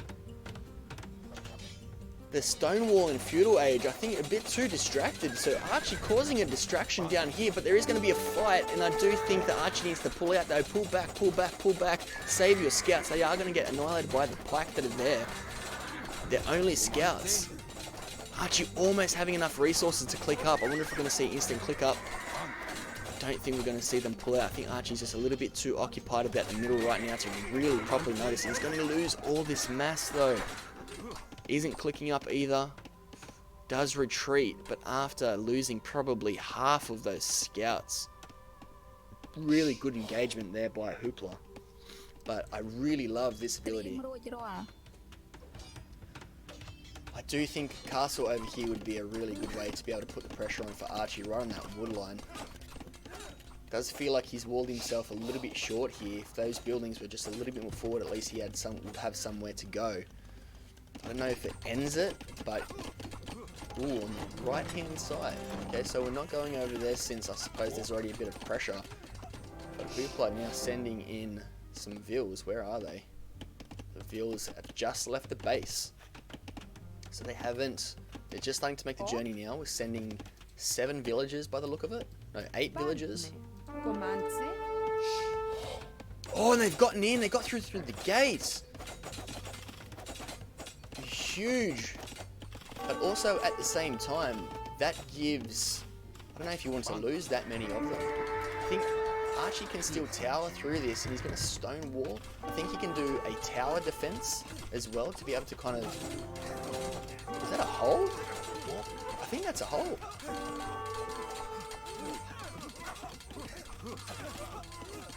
Archie almost a castle age. I'm not too sure. I think Hooplah now, letting those man-at-arms just kind of do their thing. This castle goes up, and oh, GG's called after the hole, and also just being able to easily break through. Fair enough, I think that was looking pretty game, especially with that castle being there. So, huge game 3. So, Hooplah actually stealing one of Archie's home maps, and we have allowed it. Archie said, sure, no problem, take it if you want. So this has made the series very interesting. It most definitely is a bit of a snowball of a map. If you lose your man-at-arms in the middle, it can be quite tough to kind of come back, and that's why it's quite tough. Like, you've really got to micro that fight as best as you can. But I also like sending a villager in. Archie attempted it, but they both went for the same monument, so maybe having the ability to then go over to the next monument. But a really good game, I did enjoy that. But like I was saying before, we still haven't seen what it's like when someone pressures on from the very start, even if they do own both monuments, because they're going to be completely defenseless. So it can be a snowball of a map. At this point in time, from the 3 games I think we've played on here, every time someone has gotten control of both monuments, because every time everyone's always sent their man-at-arms in the middle, every time they control both monuments though, they've won the game. So it shows how crucial it is owning both monuments early on. Archie doing a good job to be able to get there in the end, but just again too little too late, similar to the game against Mike Jet. Archie not getting there in time to be able to retake the monument, unfortunately. But I do like the idea. I think it just came a little bit too late. Alrighty, so it's still 2-1 to Archie, so it's still one more game away for Archie to win it, and Archie still has one more home map. But a really good game by Hooplah. I think really microing quite well, going in with a bit of a plan as well, with the fast castle after having both monuments and knowing to go into Eagles with the pike defense. I think just had to answer for pretty much everything that Archie could have. Archie threw at him, rather. Ooh, wrong one. When you get back to in-game.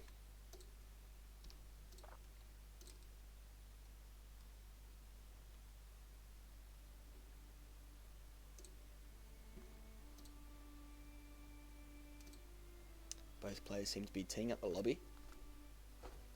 So, huge game there. So we're still going. We might have seen a 3-0 in the final, but not going to happen. Hooplah kind of changing the game a little bit there, going City Siege, and obviously being able to take out the W there, which is absolutely huge, because now he still has one of his home maps as well to be able to use. So could we see Game 5? Do we see this going Game 5, guys? Or do we think that now that Archie gets to pick the map, is Archie going to be able to take it out now 3-1? I was thinking Hooplah in that last one. I did pick, we got the pick right. In this one now though, because Archie's other pick, let's get it up, is Island Hideout, but he doesn't have Celts. And he's used Combine that game.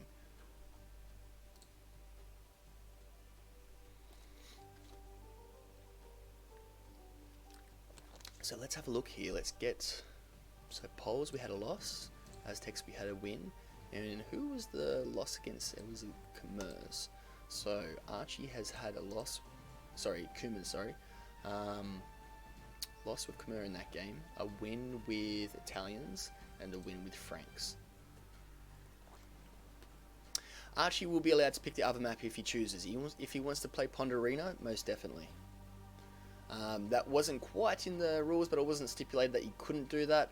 I would like a gentleman's agreement to kind of choose. If they do want to kind of deviate slightly, I'm more than happy to do that for them to be able to keep the games interesting and fun, because at the end of the day, we are definitely playing this just for a bit of fun, a bit of laughs, a bit of lols, and for some Hosky tokens, some shit coins as well, in the event that one day they blow up.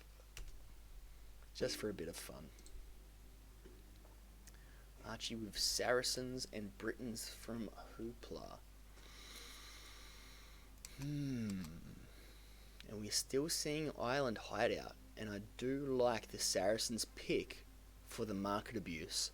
The only thing is, Archie's gonna have to try and take water.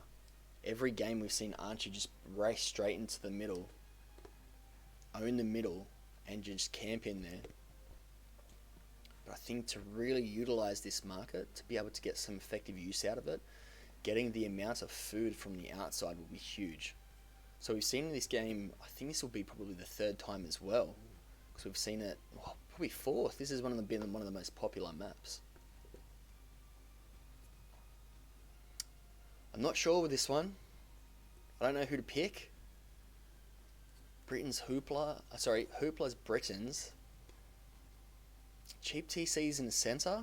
How important that's going to be, I don't know. I feel like the Saracen market abuse could be quite good here. Saracen's also getting some good arb, getting some camels, knights. Very versatile civ.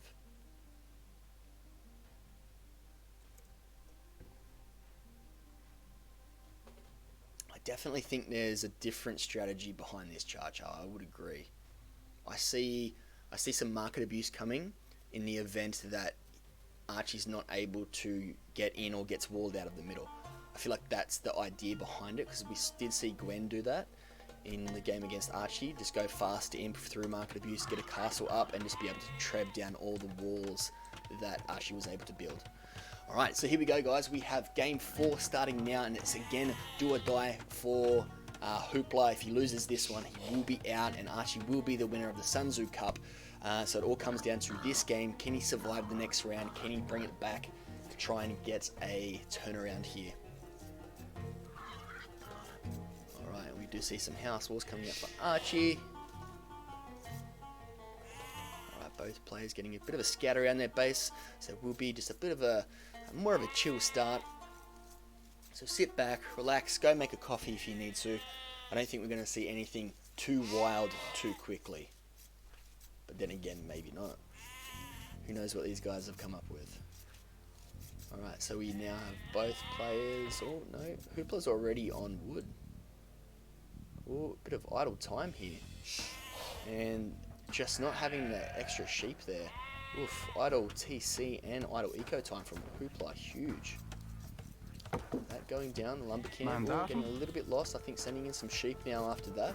So not a smooth start. Actually feeling like it's just a bit of a smoother start. I think your best bet is to cut through 1, 2, 3, 4 by the look of it. So currently that path will be 1, 2, 3, 4 as well. So that will be fine too. Better off taking that tree though compared to this path. Actually in a pretty good spot. 1, 2. What is that? There's only 3 here though. But I don't think, because of the lumber camp, actually Archie can't get there. So if you just moved it over a little bit, would have had a clear path straight through. But let's see what they can see. They can definitely see that if they go right up to the edge. But I think he built the lumber camp before having a good look around. Oof, and now they're going over to this tree after Hooplah said no, go to this one. I think Hooplah trying to micro the vills, so if he doesn't over micro them too much. Taking in the boar.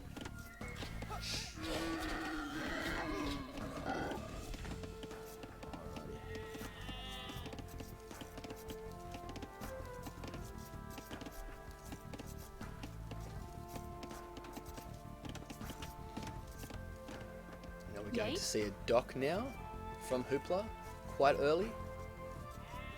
I see some shorefish, but was that to click there to build the eventual dock? I think just short, almost there. Mandatum. We're going to see the dock at any moment, potentially, but maybe not. Who needs a dock when you can just long distance some shorefish, right?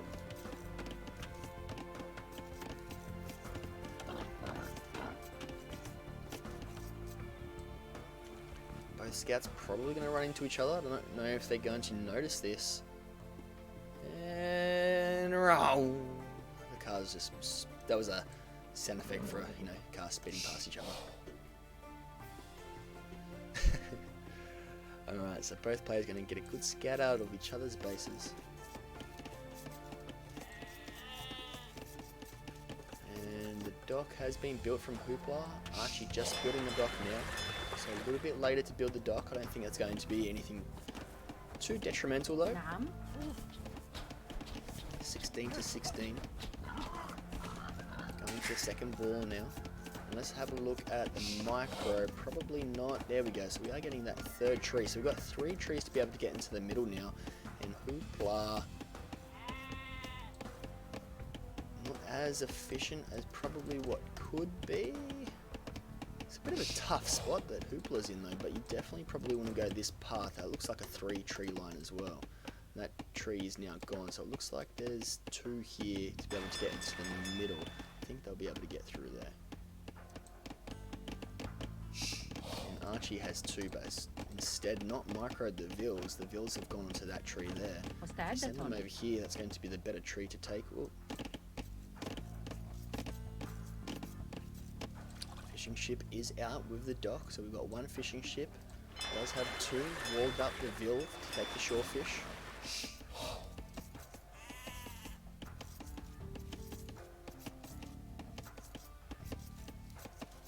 And is it race in the middle on this map? Hooplah probably doing, I'd say, slightly better Vill micro at this point in time. 5 to 11. Oh, so Archie has removed some villages off from wood though. Looks like they're going to build. So they're going back to food. So they're sending 4 Vills off of wood. So probably just wanted a bit of a boost, to be honest. And I think it's worth it. Because if you send more Vills to wood on this map, then you're going to cut through a lot faster than before. And Hooplah are going to be able to scout around. Now, it's kind of known now that Archie doesn't like going on water. Normally will produce most of the time only 3 fishing ships, this time producing 4 with a 5th one in the queue. Hooplah now is the one that only has 3 fishing ships, which is quite interesting to me. And Archie's scout probably going to go down. No, microed way too well, trying to actually stall Hooplah as well from collecting resources, staying under the range of TC fire, saying, I can micro this all day, man, keep firing, have a go. I think Archie's going to be able to click up at any moment. Hooplah is already on the way, going to get the second lumber camp in. I think just a little bit more Vill micro, Archie. You're literally two trees away on both sides. And oof, they're going further and further away, chopping even to the point where that's not the direction that you want to be going.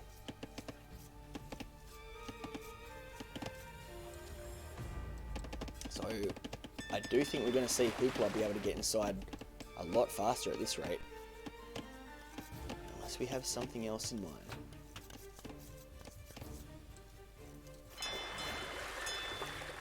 Continuing the production of fishing ships, Hooplah a little bit further behind. Archie does have more gathering units, so fishing ships and villages in total.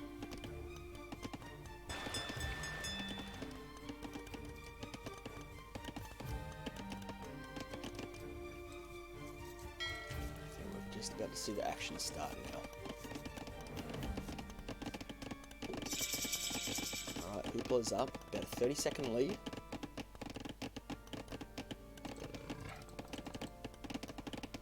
So Hooplah probably being able to get straight through now after this. Scout being able to get a good look around. And hasn't fully walled in at home either though. Archie on the other hand is fully walled in. Has the gate for a bit of mobility as well. Are we going to see some cheekiness, some cheeky buggers, some silly buggers from Archie? But what could you go? What's the move with Saracens? Are we going to see a stable? Are we going to see an archery range? The archers being able to shoot over any potential walls. And also remember, Saracens do get the bonus with archers, foot archers against buildings too. I'm going to see a house along the way. Just, some water views, some prime real estate.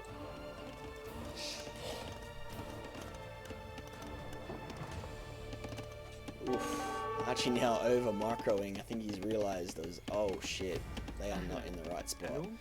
At least now in better positions. Got 2 choppers here. wonder if you could fit a third. I don't think you can. Sometimes you can, but it's got to be a little bit more in the corner. This is a bit more flat. Villagers producing a house, getting double bit, and on the way to castle is Archie though. Really taking advantage of this ship, fishing ship boom though. So without the Celts being able to get straight through, we see Archie's going fast castle. And I don't know if Hooplah's going to be able to really get there in time. So no, Hooplah actually can't get through. I thought he might have been able to, but obviously blocking off in that diagonal position. He wants to at least 3 villages on this tree line. That's going to take a while to be able to break through. So kind of both players really not microing as effectively as what they possibly could. And now Archie though really would have benefited from producing just 1 fire ship, because Hooplah is coming in, and that's going to really disrupt pretty much all of Archie's food economy. Good thing is though, I don't know if Archie's going to be able to react quick enough. Ooh, but Hooplah is going to send forward. Sees the first fishing ship, and there we go. It's going to lead him to the rest of the fishing ships. So Archie needs to respond as soon as possible to be able to do something to counter this. Archie is buying some wood. What does he have in mind? Some stables. Hooplah, I don't think has actually scouted this since he's done his lap. Has no idea that it's right there. And I think we're going to see a lot of pressure on oh no, Archie, come back to microing. There's so much going on though. And really good job though, sending that fishing ship away, the one that's under attack. So some good microing. They're not having to produce. He does have 2 fire galleys built for himself. He's going to also have a siege workshop. Getting 3 knights out already. Hooplah actually doesn't have the res just yet to even think about clicking up to castle. Getting the market now. Stonewalling back in. Getting enough on stone. He's going to be a lot slower up to castle. Archie is going to just doesn't miss, just misses the one. I think there's another one in queue. 67% research, but those fire ships luckily aren't taking out the fish just yet. I think you've got to send those knights in, but unfortunately, Hooplah is fully walled at the moment. We're not getting the efficiency that what he probably would like. Hooplah does have the resources now to be able to click up though. Oh no, he's attacking the full HP fire galley. And that one's going to go...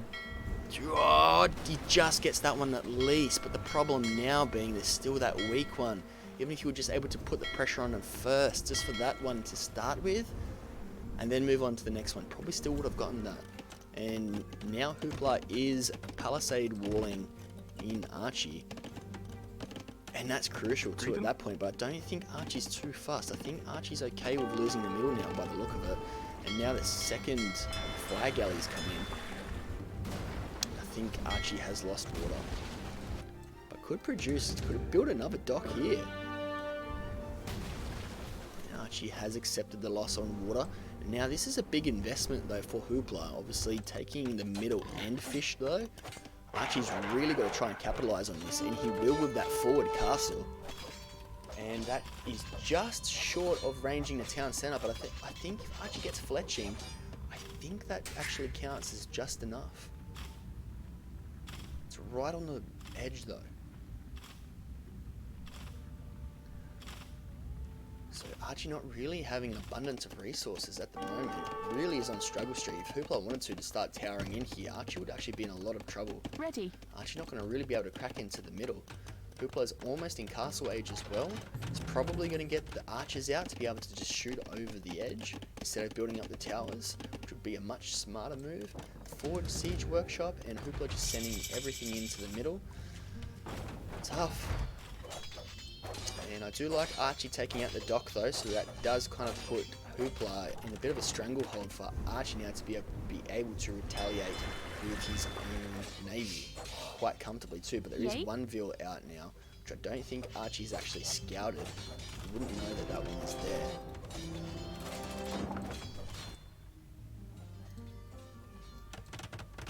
Two TCs in the middle of the cheap British town centres, costing half the wood. being able to break through now. Not quite ranging the 10 center just yet. Still does not have fletching. But I think you can really feel for Archie now. You can see kind of the eco lead slightly get ahead. We are seeing crossbow from Hooplah as well.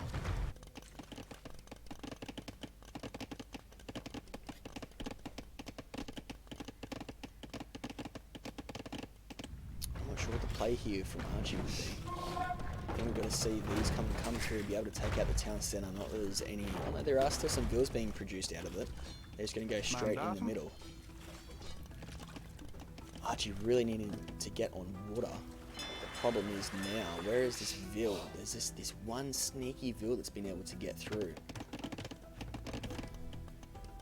So Hooplah's still going to be out on water. Now, even with the stone wall, if you've already got the siege, you could still go through. Hooplah has teched into crossbow as well. Doesn't have any of the upgrades just yet. And remember, Archie's already got the counter to that. He's already got 3 mangoes in the field, so... Oh, but the castle. Really important castle there. I think Archie sees it. No, he doesn't. I don't think those mangoes will be able to range this gate either. Do have a forward tower as well, so Archie is going to have to move positions from the lumber camp. Let's hope he sees this castle being built just in time.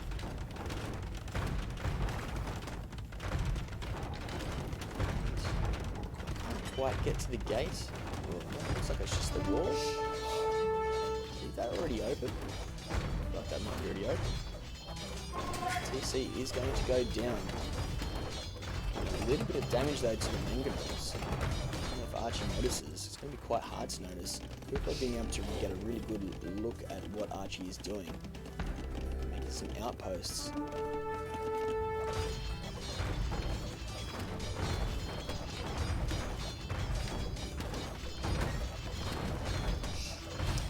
And now the ram coming through. We need at least 4 rams to be able to take down the castle effectively. But I'm not sure. Monastery now being built as well, being able to convert some knights. The crossbow aren't going to do a lot against the mangonel and also the battering ram. So Archie is making the right units, it's just he will be struggling for his economy in the foreseeable future. And now a castle being built on this wood line as well. But Archie being able to get some really good prices at the market. Obviously that huge Saracen's bonus. You can see how much Archie is trading. Look at that. Huge. He's now going to get 2 battering rams. He's still got the 3 mangonels as well. And I've got to feel like this is a bit more of a race to Imperial now as well. Because this is what happened exactly. The exact same thing happened to Archie. Getting the middle, feeling quite comfortable. Oh, but he needs to really pull out ASAP. He needs to really notice this. Because this is a huge castle that's now picked off 3, 4 villagers. Oh, 5 villagers. Every shot is just killing a villager. Archie needs to notice this. Oh, you can just see the Ville numbers dropping. Huge castle by Hooplah. Causing a lot of pain for Archie, and you can just see it, the numbers absolutely plummet. Archie's still not noticing. Has done the right move to get to Imperial, but has just lost half of his economy. Hooplah now over almost doubled Archie's economy now after, oh, that's pretty much every Ville that he had in his home base being able to collect wood. That completely gone. I think Archie's so focused on the front, he's forgotten about, oh, and he's just clicked now. I think it's just clicked to him that I had a lot more Villes here before. It's good that Archie does have the castle. Hooplah not really making a lot of military, and this is feeling like a bit of a replica to what we saw before, how Gwen played this. So, while Archie's in a super tough spot, 1 TC against now a 3rd being built rather. The thing is, Hooplah is quite far off from getting into Imperial. Archie's already halfway up. Going to be able to produce trebuchets. Archie already has the counters for the archers that the Britain's player is going to make. Going to be able to treb down that castle. Moving right next to it. Let's see if Archie can see it. Can't actually see that outpost. But if we click over now to Hooplah, Hooplah's got complete eyes on. Hooplah going to try and send in some archers. I don't know if he can really make a push. Maybe he's just doing a bit of scouting. Archie also getting bloodlines. And Archie just destroying everything in his path. Hooplah can really see the gold boosting up, and the hard part is still has the fishing income, and this was the difference, I suppose, compared to when Archie versus Gwen, was that Archie didn't have access to any fish.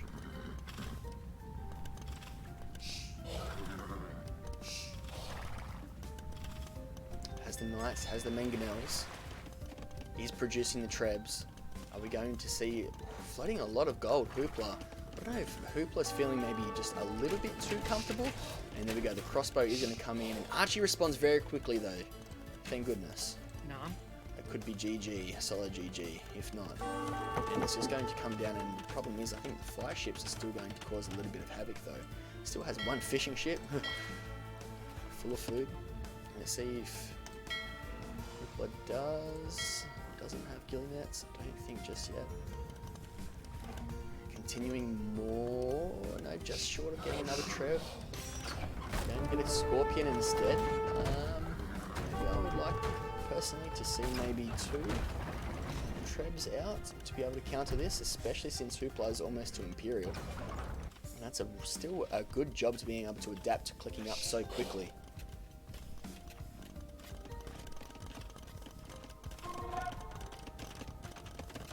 See that there's a lot going on for both players. Hooplah though really having a good setup in the middle. Having the monks, producing more crossbow. Remember, Archie still does have the counter for them. Does only have +1 armor though on the knights.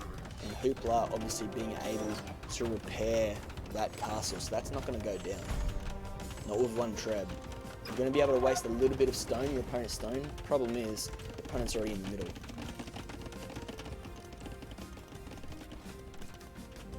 This is a huge game.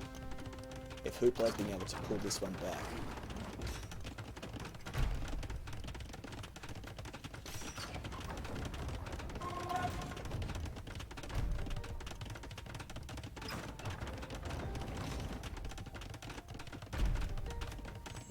Only now getting the second trebuchet. Does feel a little bit too late, but if we are looking here though, stone getting less and less, almost running out now. Does have the 2 trebuchets. Britain's player has just run out of stone. Does have 2 trebuchets out. And I think Archie actually gets this castle down before Hooplah gets to Imperial and is able to, or has bought 200 stone there, but not every village is repairing. I think this castle goes down at this rate. I don't think this castle stays up, even with the vills. Definitely doesn't. Isn't going to have enough time to produce any trebuchets. And almost that should do it. And the castle does go down. Hooplah not producing any trebuchets out of this castle just yet. And now this is a very important push now from Archie. 27 villages. Not producing any more either. Almost quadrupled. I don't know, even with this push, I think this is huge, but you've got to start making some vills. But the problem is Archie's using every bit of resource that he can to be able to make an army. And those mangoes really need to try and get a shot on, but I don't know if they're going to, because they can't actually range them, because the British range, but does get a shot on, but nothing actually falls from them. Rams now coming in. It's going to take a while. It does actually get all the mangonels, the 3 mangoes, which is huge. You probably want to range those trebuchets as well. Actually being able to get a little bit of gold from the leftovers that Hooplah left, the base. Oh, being able to run straight through. Bit of a diversion. It looks like that gate's open. That gate is definitely open. Hooplah now making some spear to try and counter, I suppose. That gate, is it still being left open? But it doesn't matter because it goes down. Hooplah does have one monk. Can you get one conversion? I don't know if those knights are really going to be able to do the job, but it does come through. Doesn't look like Hooplah got a conversion here. Quite unlucky. I don't know if... I'm not seeing any trebs either, but are seeing more monks being produced from Hooplah. And this is going to be enough to get in, because this was... to do some damage rather, because this was Archie's plan. He needed to be able to get out, and now unfortunately they are going to be ours with that bada boom! Huge shot! Massive shot. That's at least half of the arb, and they're going to be able to pick them off. The little mass that he had completely gone. Now has 0 arbalest, 1 in training. Huge shot from that mango. And Archie really needing to do a bit of damage here, but unfortunately the pike coming in is probably going to be able to clean up. I don't know if the one scorpion is going to be enough, especially with now the more coming through. I think you have to do a bit of melee damage here as well to these trebs. But not enough. Obviously pikemen aren't the strongest unit in the game. Now the hard part is how do you get in here and boom? Because Archie still only has 28 villagers. I think slowly they're going to be able to do the job. I think Archie is retreating now, kind of realizes I really need to save these trebs, and luckily pike are so terrible. Obviously not against light cav though, they will clean up, but Archie producing more scorps now, which I do like overall. Going longbowman from Hooplah, putting the other castle to work. Still only has the one other castle though, but has completely spread out in the map. Being able to get eyes on pretty much everywhere at this point in time. Now I can also see Archie's castle, but I think we did know that was already there. Seeing everything in the middle.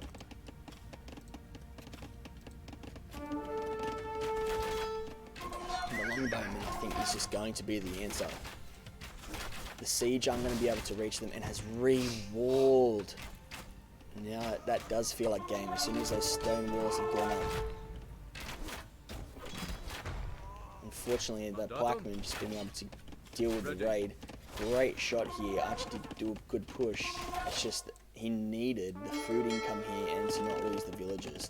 That castle pretty much wiping out half of his economy was really the nail in the coffin. And then as this treb comes out, I'm assuming should be able to range this town centre to go right up against the wood line.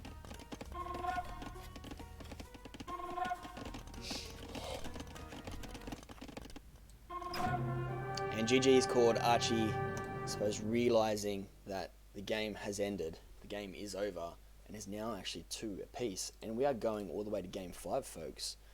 Hooplah being able to pull this back after getting 2 wins, and Archie now, and this is the tough spot though,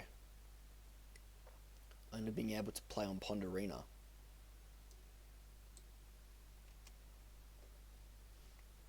So huge win there from Hooplah, being able to bring back the series, tying it up, going 4 apiece. So 2 apiece, 4 in total. Game 5, it's going to come down to a decider, folks. Who do we think is going to take this out? I definitely didn't see this going to game 5, in all honesty, after Archie's performance in the first 2 games. I don't really know what to make of this. I feel like at this point it's still anyone's games. We see some dominant performances from both players.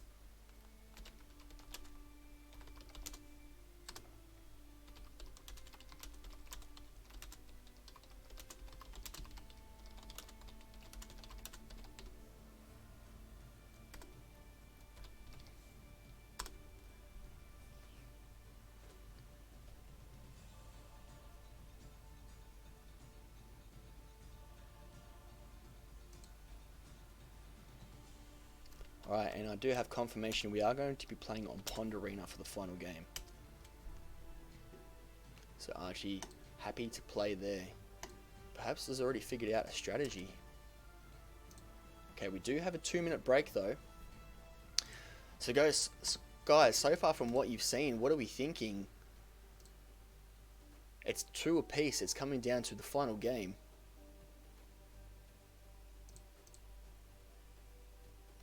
who are we thinking so far after that performance? Hooplah, kind of, I don't know.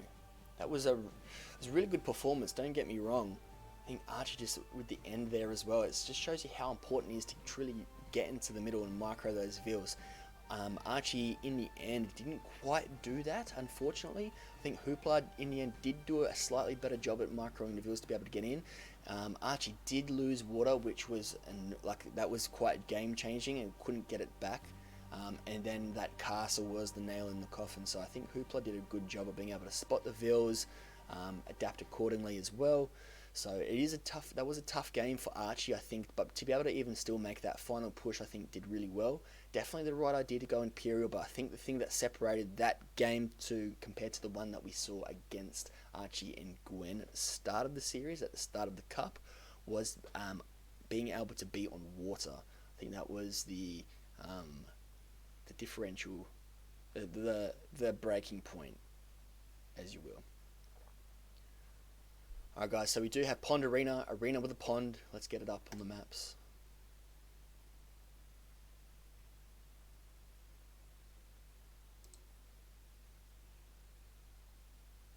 Alright, so we've got the fish in the middle, and there's a fair amount of fish in there as well, so definitely competing for water is quite big on this map.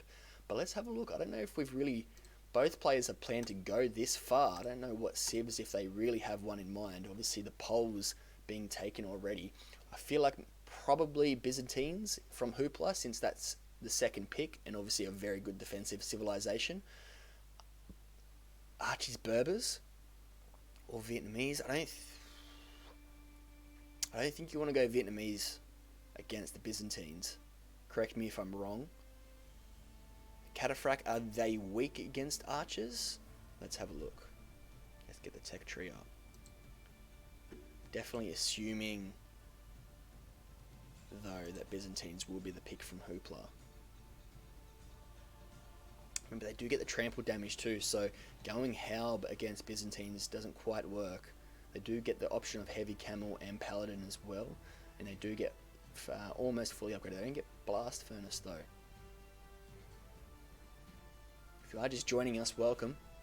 We are going to game 5 of the series. We need to notify some people.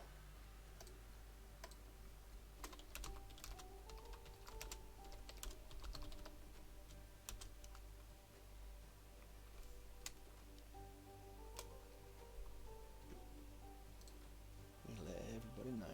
Get everyone in, tell everyone we're going to game 5. Get them in here, get your friends, get anyone, message everyone on Discord. Let's get them in here for this final game, giving these two players some props to be able to get here so far, and obviously it's such an even matchup as well. Archie really coming out of the gate strong, Hooplah bringing it back.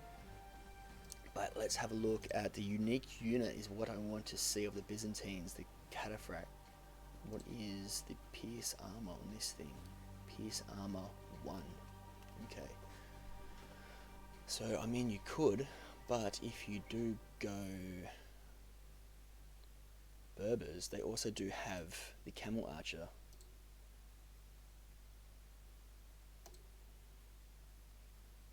Berbers do get full arbs of their own and cheap skirm. They get cheap trash, that is a good point. Char pointing out that the Byzantines, one of their bonuses, being able to get cheap trash units. So this is a tough one. Even if the ships could move faster, so even if it were Berbers on the last map, but I suppose Archie really wanted to use the market, which he did end up using. So what do we think, Char? What do we think we're going to see from both players now on Pond Arena? What civilizations is your pick? I still think Byzantines is definitely the pick for Hooplah. It feels like almost a no-brainer. Archie now only has Persians, Vietnamese, and Berbers.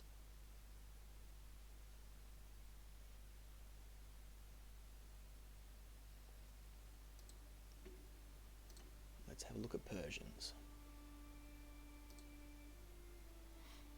So start with more wood, more food. Town centers are stronger and a better work rate as well. So it could boom a little bit better, but I don't really know if they've got a better answer to Byzantines. I mean, the elephants, but with the cheap pike as well. It's going to need something to counter that, and they don't have arb. They don't have a good infantry line either.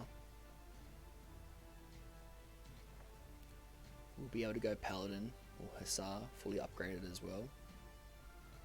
The problem there being though, they also do get the possibility of camels, because I was going to say Byzantine will get camels. To be able to counter that as well. But then even then you're going double stable units. Well, technically, since the elite war elephants, it's tough. I still think Berbers. Alright guys, I do have confirmation we are about to start the next game. Oh, no, not paste and go. No. Hopefully that.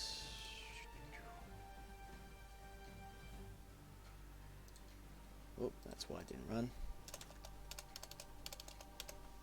I think Hindustanis might be better than Biz, but I'm not so familiar with the map. That's a good point. Hindustanis could get the shorefish bonus as well, because there is a little bit of shorefish. I'm pretty sure they still have that bonus when they used to be Indians. Oh, Vietnamese and Hindustanis. Okay. Being able to get the cheap vills to be able to sit back and boom. And Vietnamese with the better archers. Which is a great pick, since obviously the main unit for Hindustanis will be camels. But let's get this open in capture range. Alright guys, well done to both players. If they are watching this, well done getting here. Really good job to be able to get to the final and also to game 5. I'm super excited to be able to see what you guys whip up. Let's go. Alright, so who have you got? The Vietnamese, so anti-archer, Archer Civ, and we've also got Hindustanis. I actually like playing both of these civilizations, so at least now I'm going to be semi-familiar with their ability.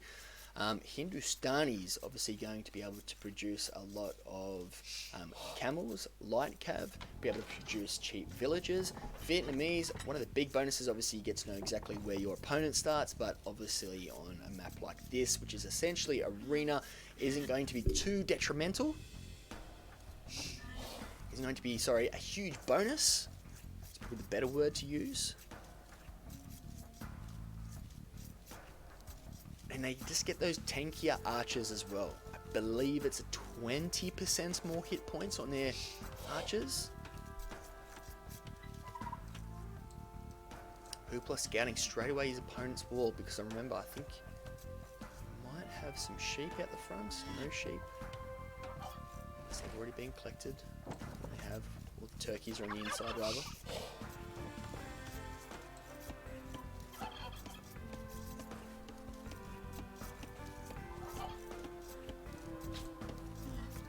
In the first rhino / boar.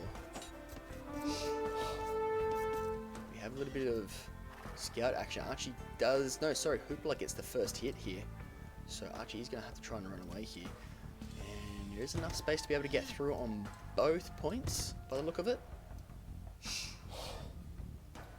And Hooplah does let it rest, gets two hits on the scout.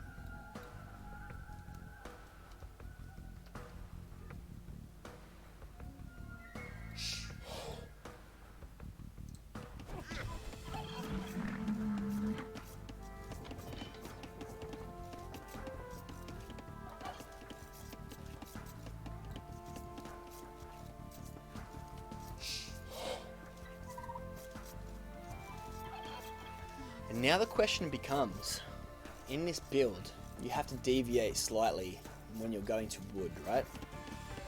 You can't have the standard 4 vills, I feel, on the wood line if you're going to the pond, which Hooplah looks like he's not doing. He's sending more villagers to the wood line. Archie, though, does look like going a standard build so far, although we are getting some stragglers.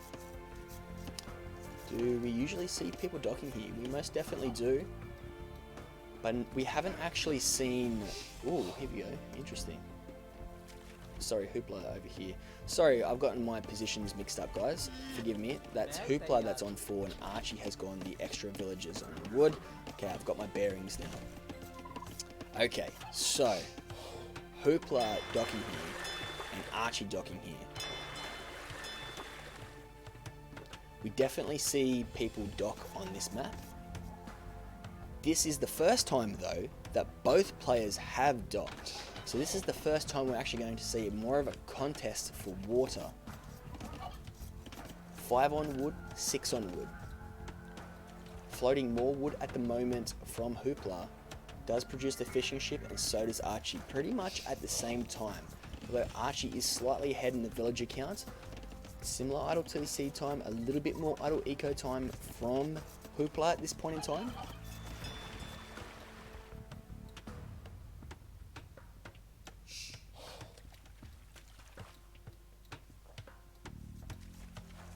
We're going to see the progression here of the fish boom.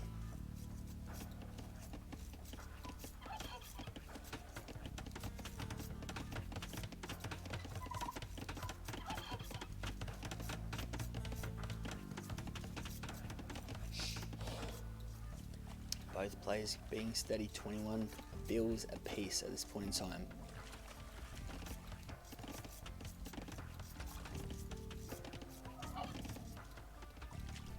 What a map to finish it on as well. I feel like this one did cause a little bit of chaos last time for...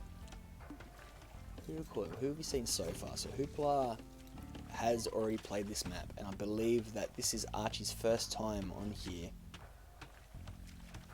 Mike Jet and Boxer Saints, and then it was Hooplah and Gwen, and Hooplah got the castle dropped on here and was able to counter it quite well because he was on water. The last person to win against this one as well, Mike Jet and Boxer Saints. The winner was Mike Jet, who also went water. So I think both players knowing how important going water is. And I do like slightly earlier click up from Archie. What I'd probably like even more is the second dock. Really try and get water. Invest a lot into water.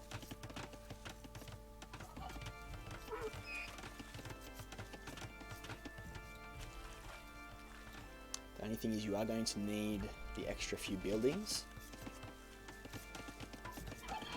to be able to click up to castle.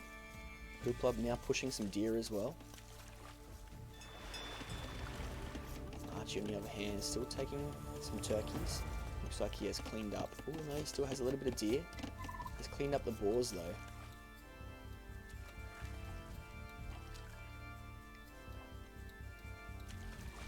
So we've got 3 fishing ships to Archie's 4, soon to be 5. We don't have another one queued up, and Hooplah has clicked up as well. And we are seeing the second dock. I think it's going to come just a little bit late, but I think at the same time that's okay because Archie is already going to be able to get a fire ship first.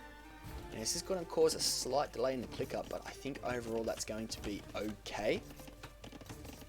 Because you've got 4 on gold. Let's see Hooplah, only 3 on gold as well. So if we do invest in the fire ships, this will delay the click up time.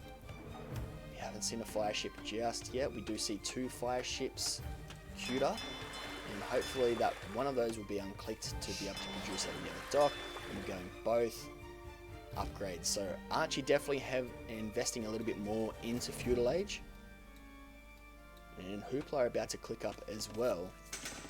I don't know with the 3 fishing ships. Or 4. I don't think he needs that many. Archie. I think Archie's overestimated how much he needs to invest to win water. Obviously, we have the privilege of being able to see exactly what Hooplah has. But I don't know if Archie's actually scouted. Yeah, he's doing a bit of scouting, having a look around, trying to maybe find another dock. A little bit of idle time from the fishing ship, though. Hooplah is going to attempt to try and get water, though. Does realise the value because it's still so early in the game. To be able to lose water at this point is huge. And let's have a look to see if Hooplah has actually scouted the second dock. He has.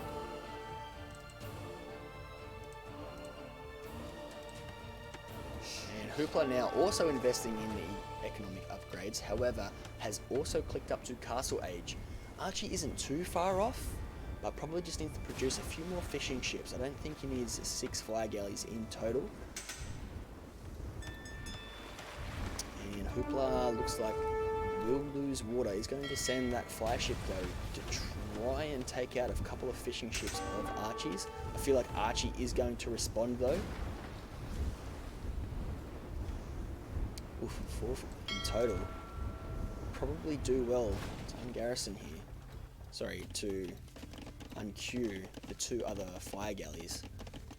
Hooplah has lost water officially because there is. Oh, I'm going to take out the dock just in case, but isn't queuing up any more fire ships. Archie still does have the Vil lead though, and he's quite close to clicking up. So even though it won't be 2 castle ages quickly, oh, we are seeing we're seeing a demolition raft, and oh no, okay.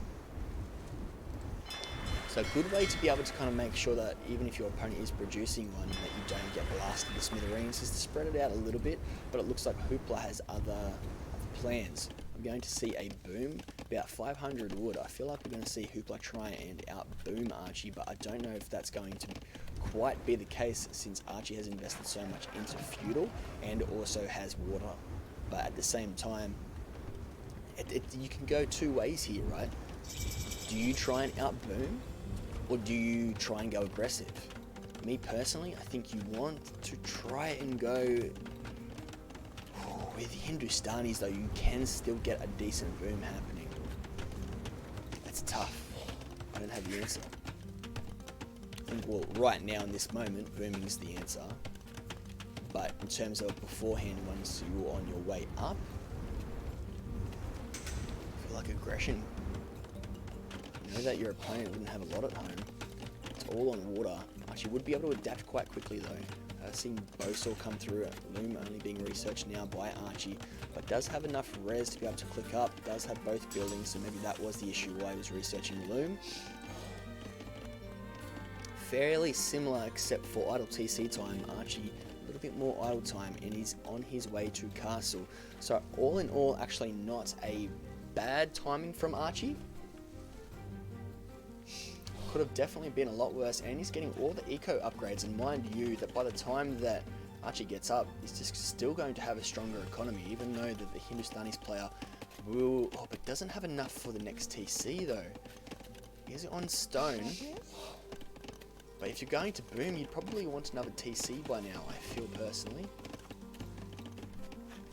We do see the other one being constructed. Hooplah having to buy the wood though. Just not having enough resources to be able to do so. And Archie, on the other hand, has got himself in a pretty good position overall. A pretty balanced economy, I feel. And when he's able to click up, he's definitely going to be able to drop another TC or 2 if he wants to. But I don't think we're going to see that. It looks like we're going to see some military, some aggression behind this fish boom, which is probably the right play here. Be able to actually use that for something. This is crunch time, guys. This is game 5. There's no mistakes that can be made here. Hooplah does have all the eco upgrades for Castle Age. Archie's about 30 seconds off. He's getting bloodlines as well as the Vietnamese. And Vietnamese obviously getting the elephants, but could be countered by camels, but at the same time.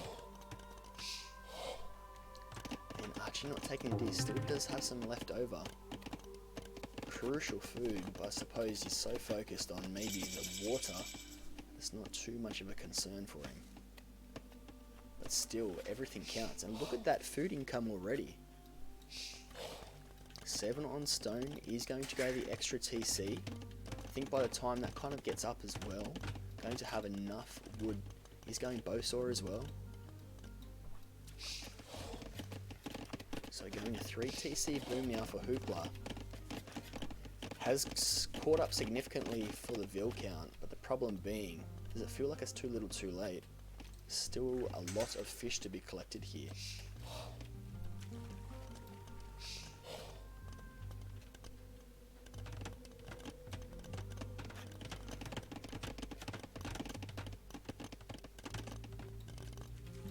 And I think maybe just a couple too many. Mr. Fluffy Bunny, how you doing? Don't have the rules, but no, we have the sound there. How you doing, Foster?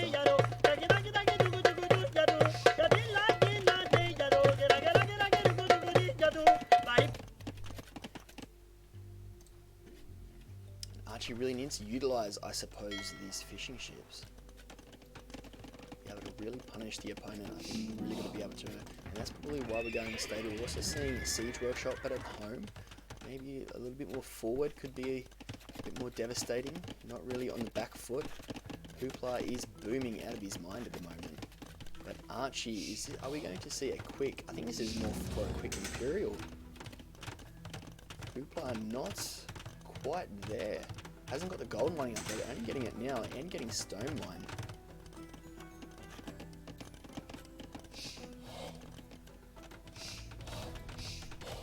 Getting the castle up now. So he's going to deny two fish by the look of it. Now, something that will be very interesting though, that I'm not sure if Archie's thinking about or not, which I kind of hope that he is. Let me pull something up. I'm going to zoom out for 1 second. Let me check the tech tree. Oh, what's this though? Oh, Hooplah's going to make an attempt for it, but I feel like it's quite late in the game though. There's not as much, anywhere near as much. The right idea, but maybe as soon as he got to castle, that could have been the play potentially. But I suppose you can still do fishing traps, right? And if Archie notices in time, he's almost halfway to Imperial as well. Now, let me zoom out. I just need to quickly check the tech tree for something. Let me just pull this out to the side.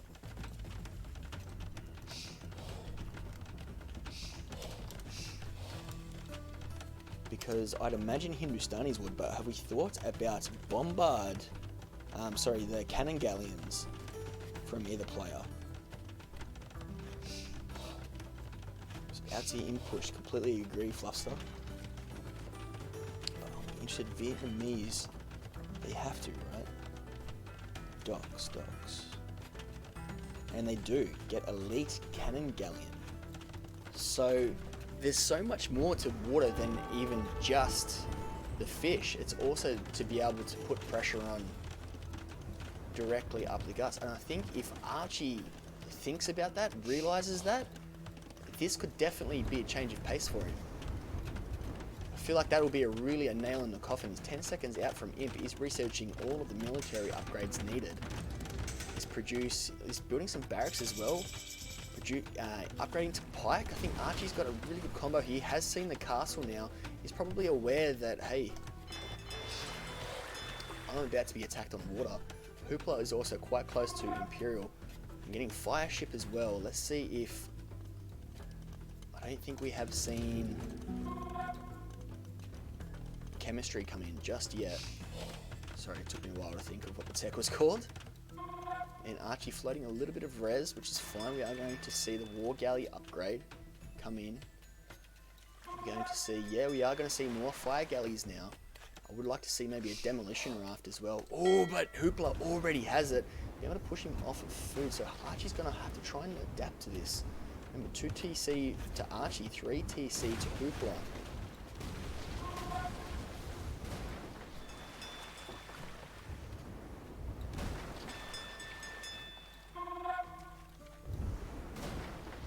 That's a lot of fishing ships, and Archie hasn't really started the engagement, but is getting chemistry. Hooplah not quite to Imperial Age just yet. I think Archie wins this fight so far. Although there's another fire galley still just disrupting pretty much all of the fishing ships are just going to go down now. I think Archie, with chemistry, needs to try and go cannon galleon, because then that way, we are seeing some Gulam as well being researched by Hooplah, potentially expecting the Vietnamese archers, but that's far from what we're seeing at the moment. We don't even have fletching upgraded from the Vietnamese player. All mind games here. I know what you know, what I know, what I'm gonna do, but I know that you know.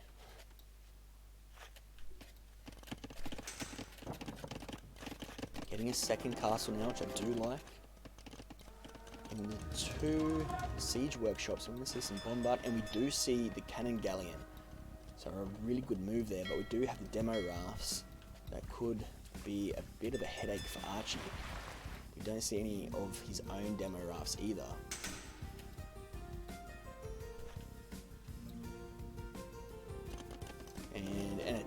for a forward castle without scouting though. But the Ghulam are going to see... Oh, that could get picked off quite easily as well.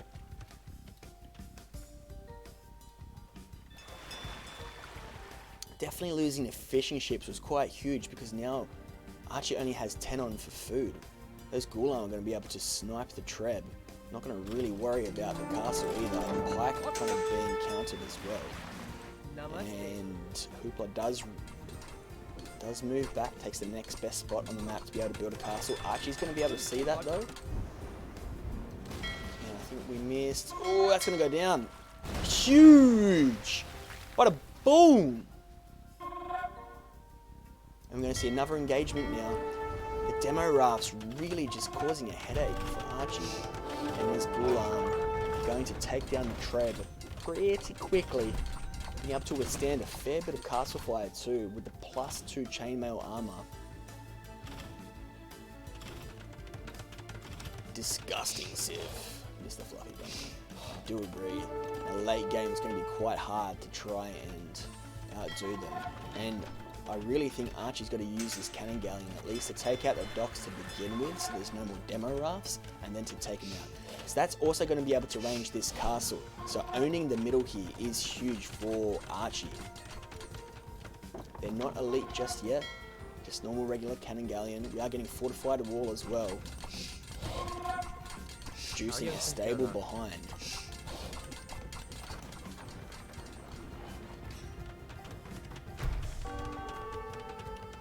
Charter Ellies.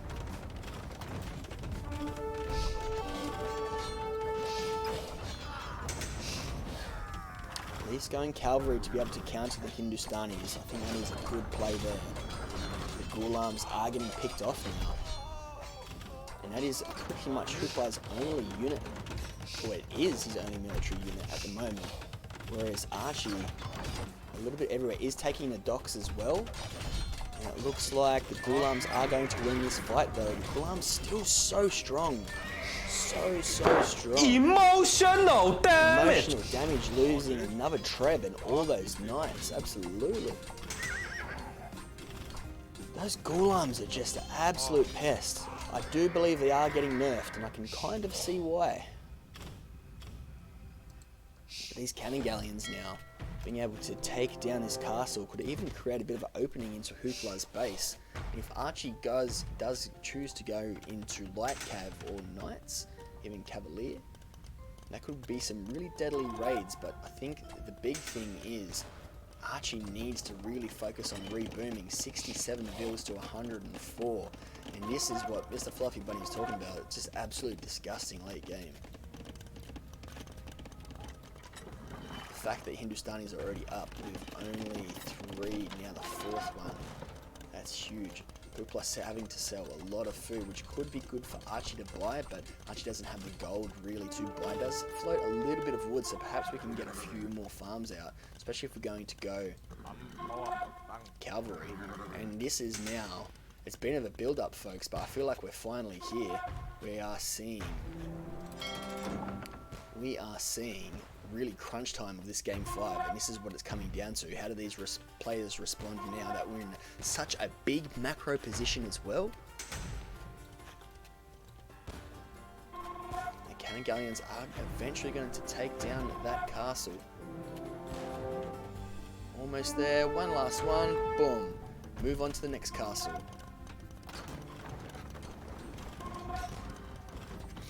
Just get there. We are going to see some camels now, and that is the hard part for Archie, who has gone into knights. And they are heavy camel riders as well, mind you. Only one cannon galleon, was another one.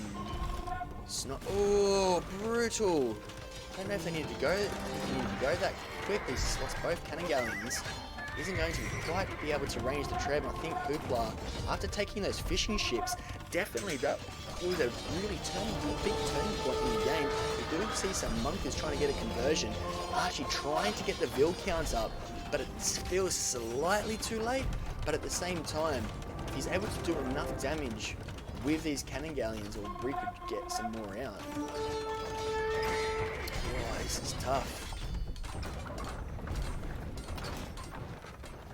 Ellie's could have been a good option.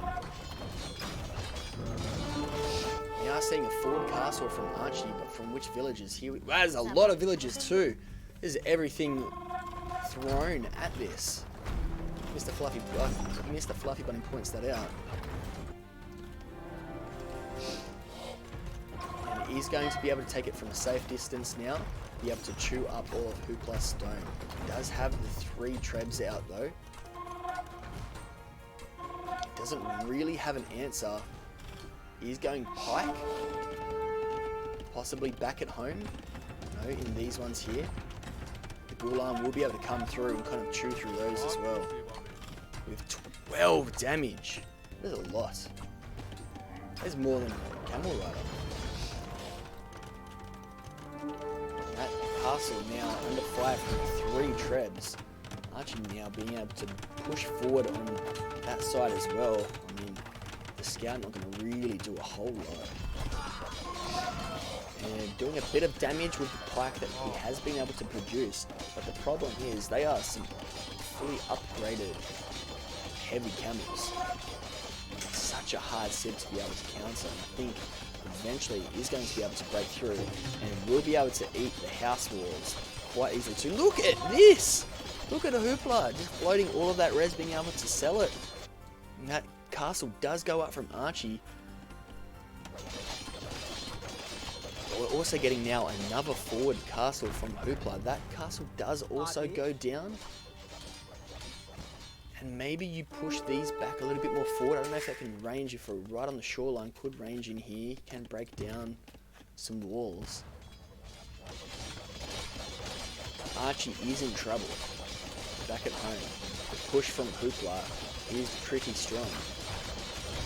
And he's going to build a castle, and that cannon galleon ranges both of the trebs. That treb's going down, baby. Eddie's gone. That is a huge shot for Archie. That has bought him a significant amount of time.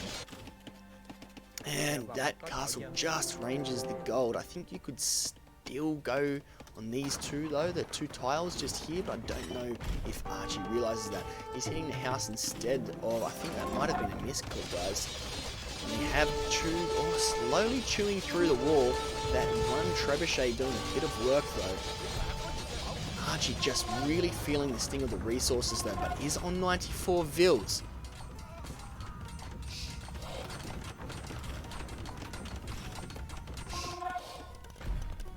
Going to go more stone as well.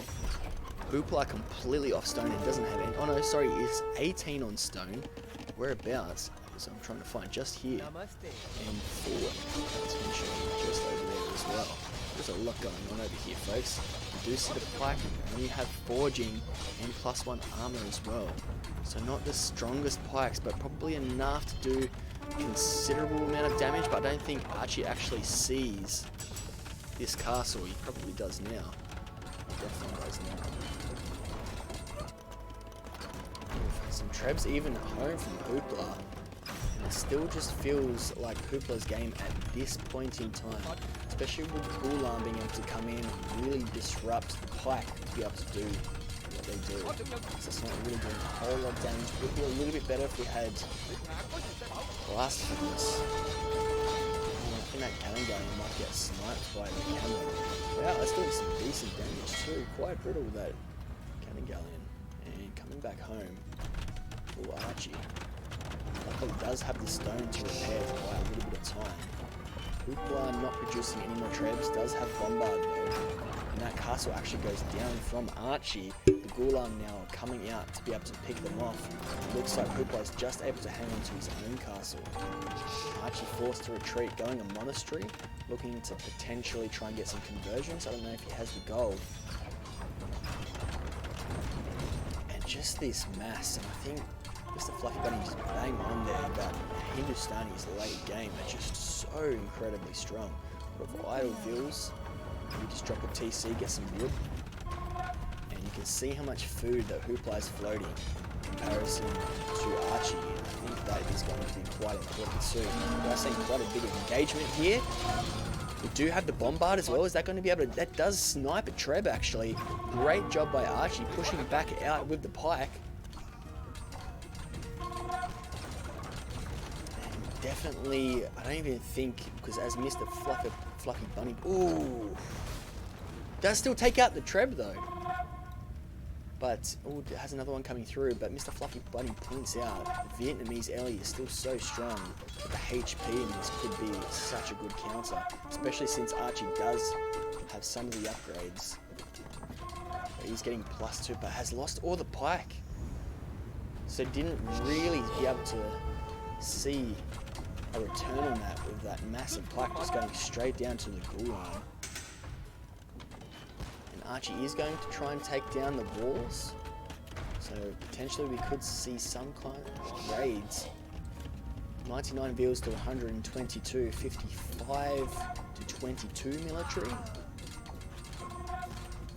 Just the power of the Ellies definitely could be a good play here, especially with the pike.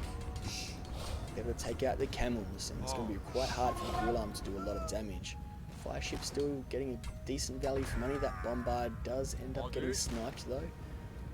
That castle just still staying strong though, but the idle TC time obviously from Hooplah at this point in the game is going to be huge with being able to get that many Himstanis at once, and does finally get Halberdier and Iron Casting.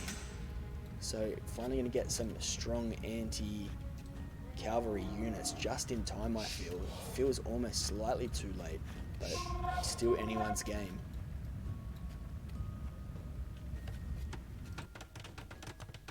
We are going to see some stables come in. We've obviously such a big hole. Siege Elephant also. And the hard part though, Siege Elephant getting countered by Halb. And there's a lot of Ghulam though. So I don't think Halb alone is going to be able to do this. And I think Archie knows that though. But at this point in time, he's spending every resource he can to even get where he is. He's slightly caught up in terms of economy though, has done a really good job, and it does feel like Hooplah is letting Archie back into this game after taking the fishing ships, which was a huge turn of events. Archie's still being able to control water though. Just the Ghulam needs an answer for that Ghulam. He's trying to go Siege Workshop, that Treb being repaired by Archie. He's going to cost him some gold though. Especially with the bombard, I think he does realise he needs to pull that back. Does have a little bit of stone to be able to repair some castles. We have 3 stables. We're getting husbandry as well. And I think it looks like Hooplah's caught on potentially, because he's going to try and stonewall this. Probably delete some farms in the end. It looks like there might... no. It doesn't look like there'd be a hole. The Ghulam are in! The Ghulam are in! I don't know how Archie's going to be able to defend this. After just getting to the point of catching up with Eco, the Ghulam are in. The camels are going to follow it surely at any moment, and this just feels like the final nail in the coffin for Archie before he's even able. Any elite Ghulam coming in, Archie not really being able to respond. Only has 2 TCs at home. That castle is going down. Folks, I think we have our winner. Archie getting his own raids as well. Just look at the force already from Hooplah.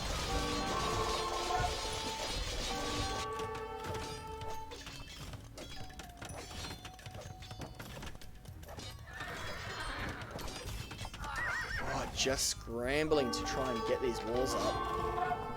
Nothing is really going to happen. Back home for Archie, just devastation, really. Everything, and even Siege Elephants coming in. Archie losing everything, down to 30 bills, and Hooplah still staying strong. And that, folks, does look like it is game. GG's caught for Archie, and that is the series. The Sun-Tzu Cup has its champion. It is Hooplah. Well done by both competitors. Huge game there. Very back and forth. And Hooplah being able to take it out for the win. Huge game. Going all the way to game 5, and Hooplah being able to swing it back from being 2-0 down in the series. And you've got to also wonder whether, but in saying that, City Siege we would have gotten there, but you can still look at it as though we would have played those maps eventually, and Hooplah could have still taken out Ponderina and still done the exact same thing that he did before. So really well done to Hooplah. Let's try and get these guys in here as well. I think they should still be in the lobby. Let's have a look. Let's go into Discord.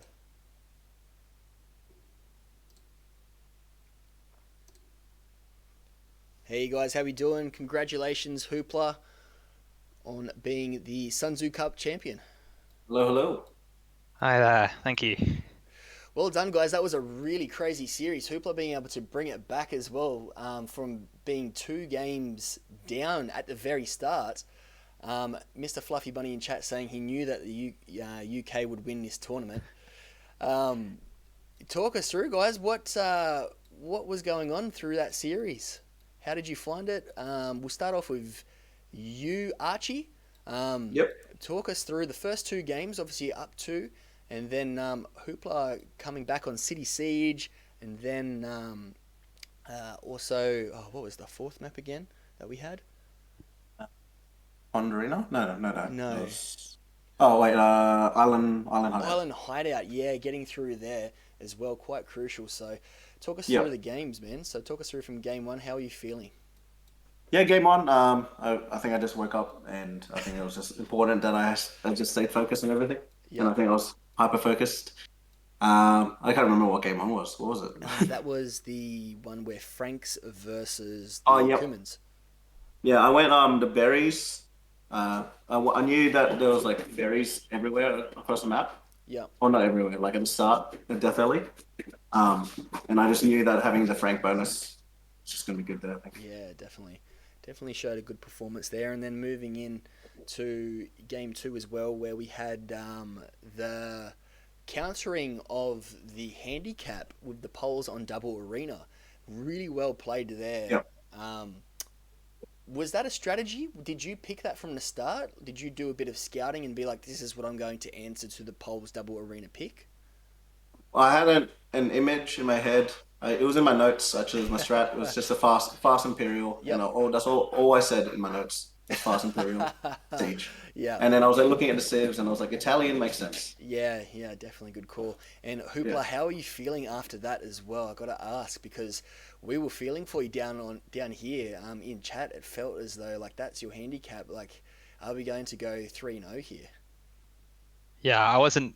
I thought it was going to be 3-0 as well. I was saying that he got some points on the draft there because Italians was my next pick when he picked them. Ooh.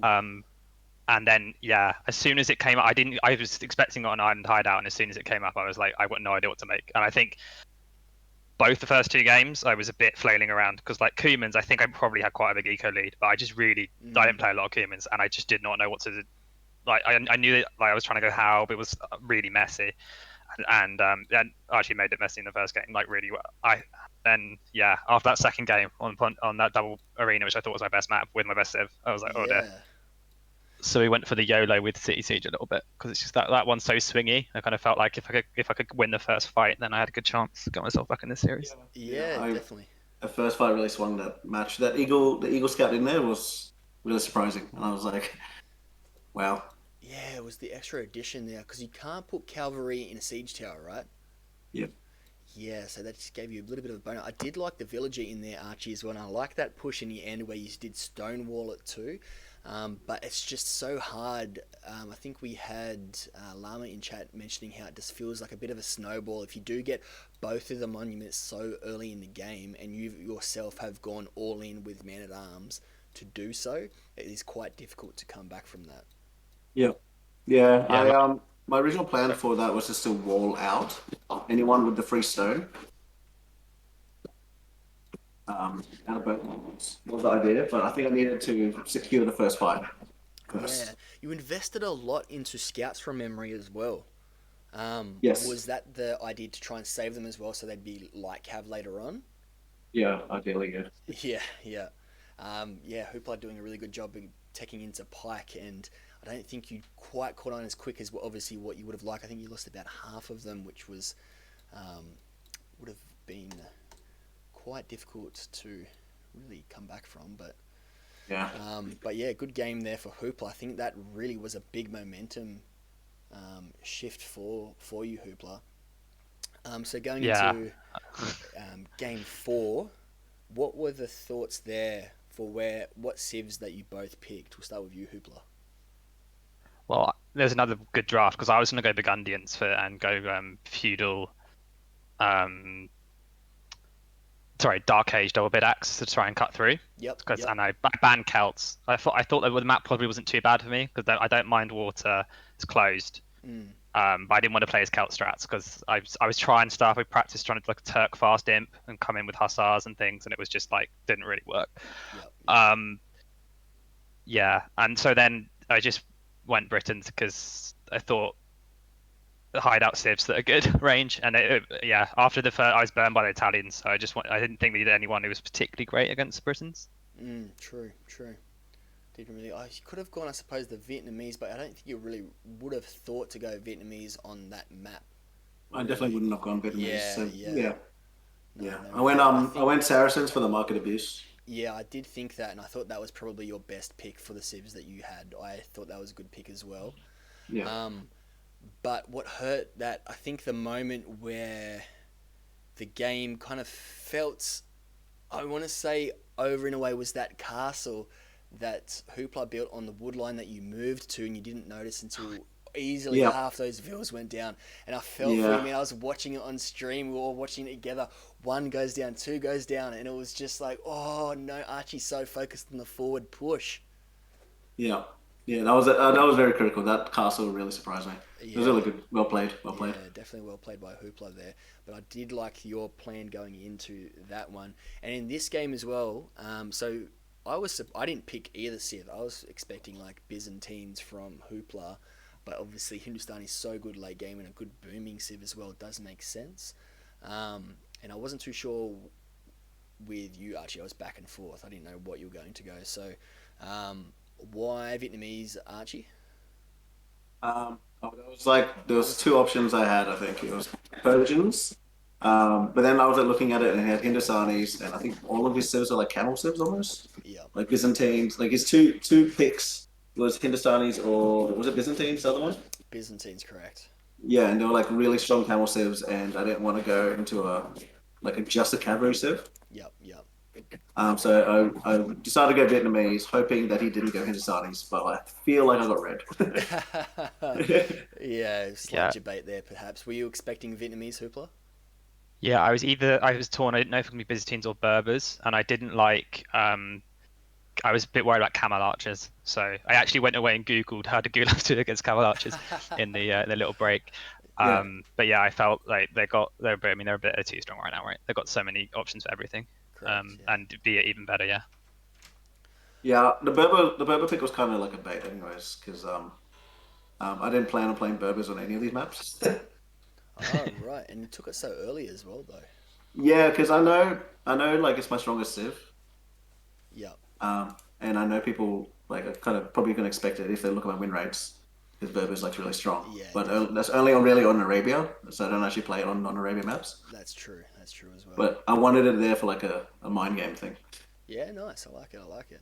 I think that was a really good ban from Hooplah with going Celts, though, obviously with the Highland Hideout pick there. So really well done there, because I think it would have been a slightly different game there, but really well done to both you guys. You can see that, especially coming to game 5, that you've all still put the effort in to be able to figure out how best to play every map with what civs and use your strength. So I can really see that both of you have put a lot of effort into the strategy of this tournament. So guys, well done. Good job getting here. It was a lot of fun being able to cast this. Congratulations, Hooplah! Woo! Congrats to Hooplah, the first Sun-Tzu Cup champion, coming in as a huge underdog as well. Yeah, well done, man. Proud. Thanks, guys. Yeah, it was a really great set. I enjoyed that a lot. But yeah, it's 2:30 here though, so I'm gonna go and get some sleep. Easy done. Thanks very much. It was a great tournament. I'm glad you taught me into doing it, Mango. And yeah, You did well, man. You did good, man. Well done, Hooplah. Get some sleep, mate. cheers. I'll get some breakfast too. See ya. Alrighty, Archie, I'll leave you to it, mate. Well done. Good job getting here, man. Really some good games there. Unfortunate in the end. Alright, guys. And Cha-Cha probably did say he's the night out. I like to muddle my words. Alrighty, guys, and that is it for the Sun-Tzu Cup. That is the tournament. So thank you so much for everyone that's tuned in. It's been a pleasure hosting this. I will be uploading it to YouTube as well if you did want to watch some of the previous games. So thank you everyone for tuning in. I am probably going to leave it here myself, and I will catch you next stream. So we do have 5 legendary viewers, so let's go raid someone in the meantime. So thank you guys for tuning in.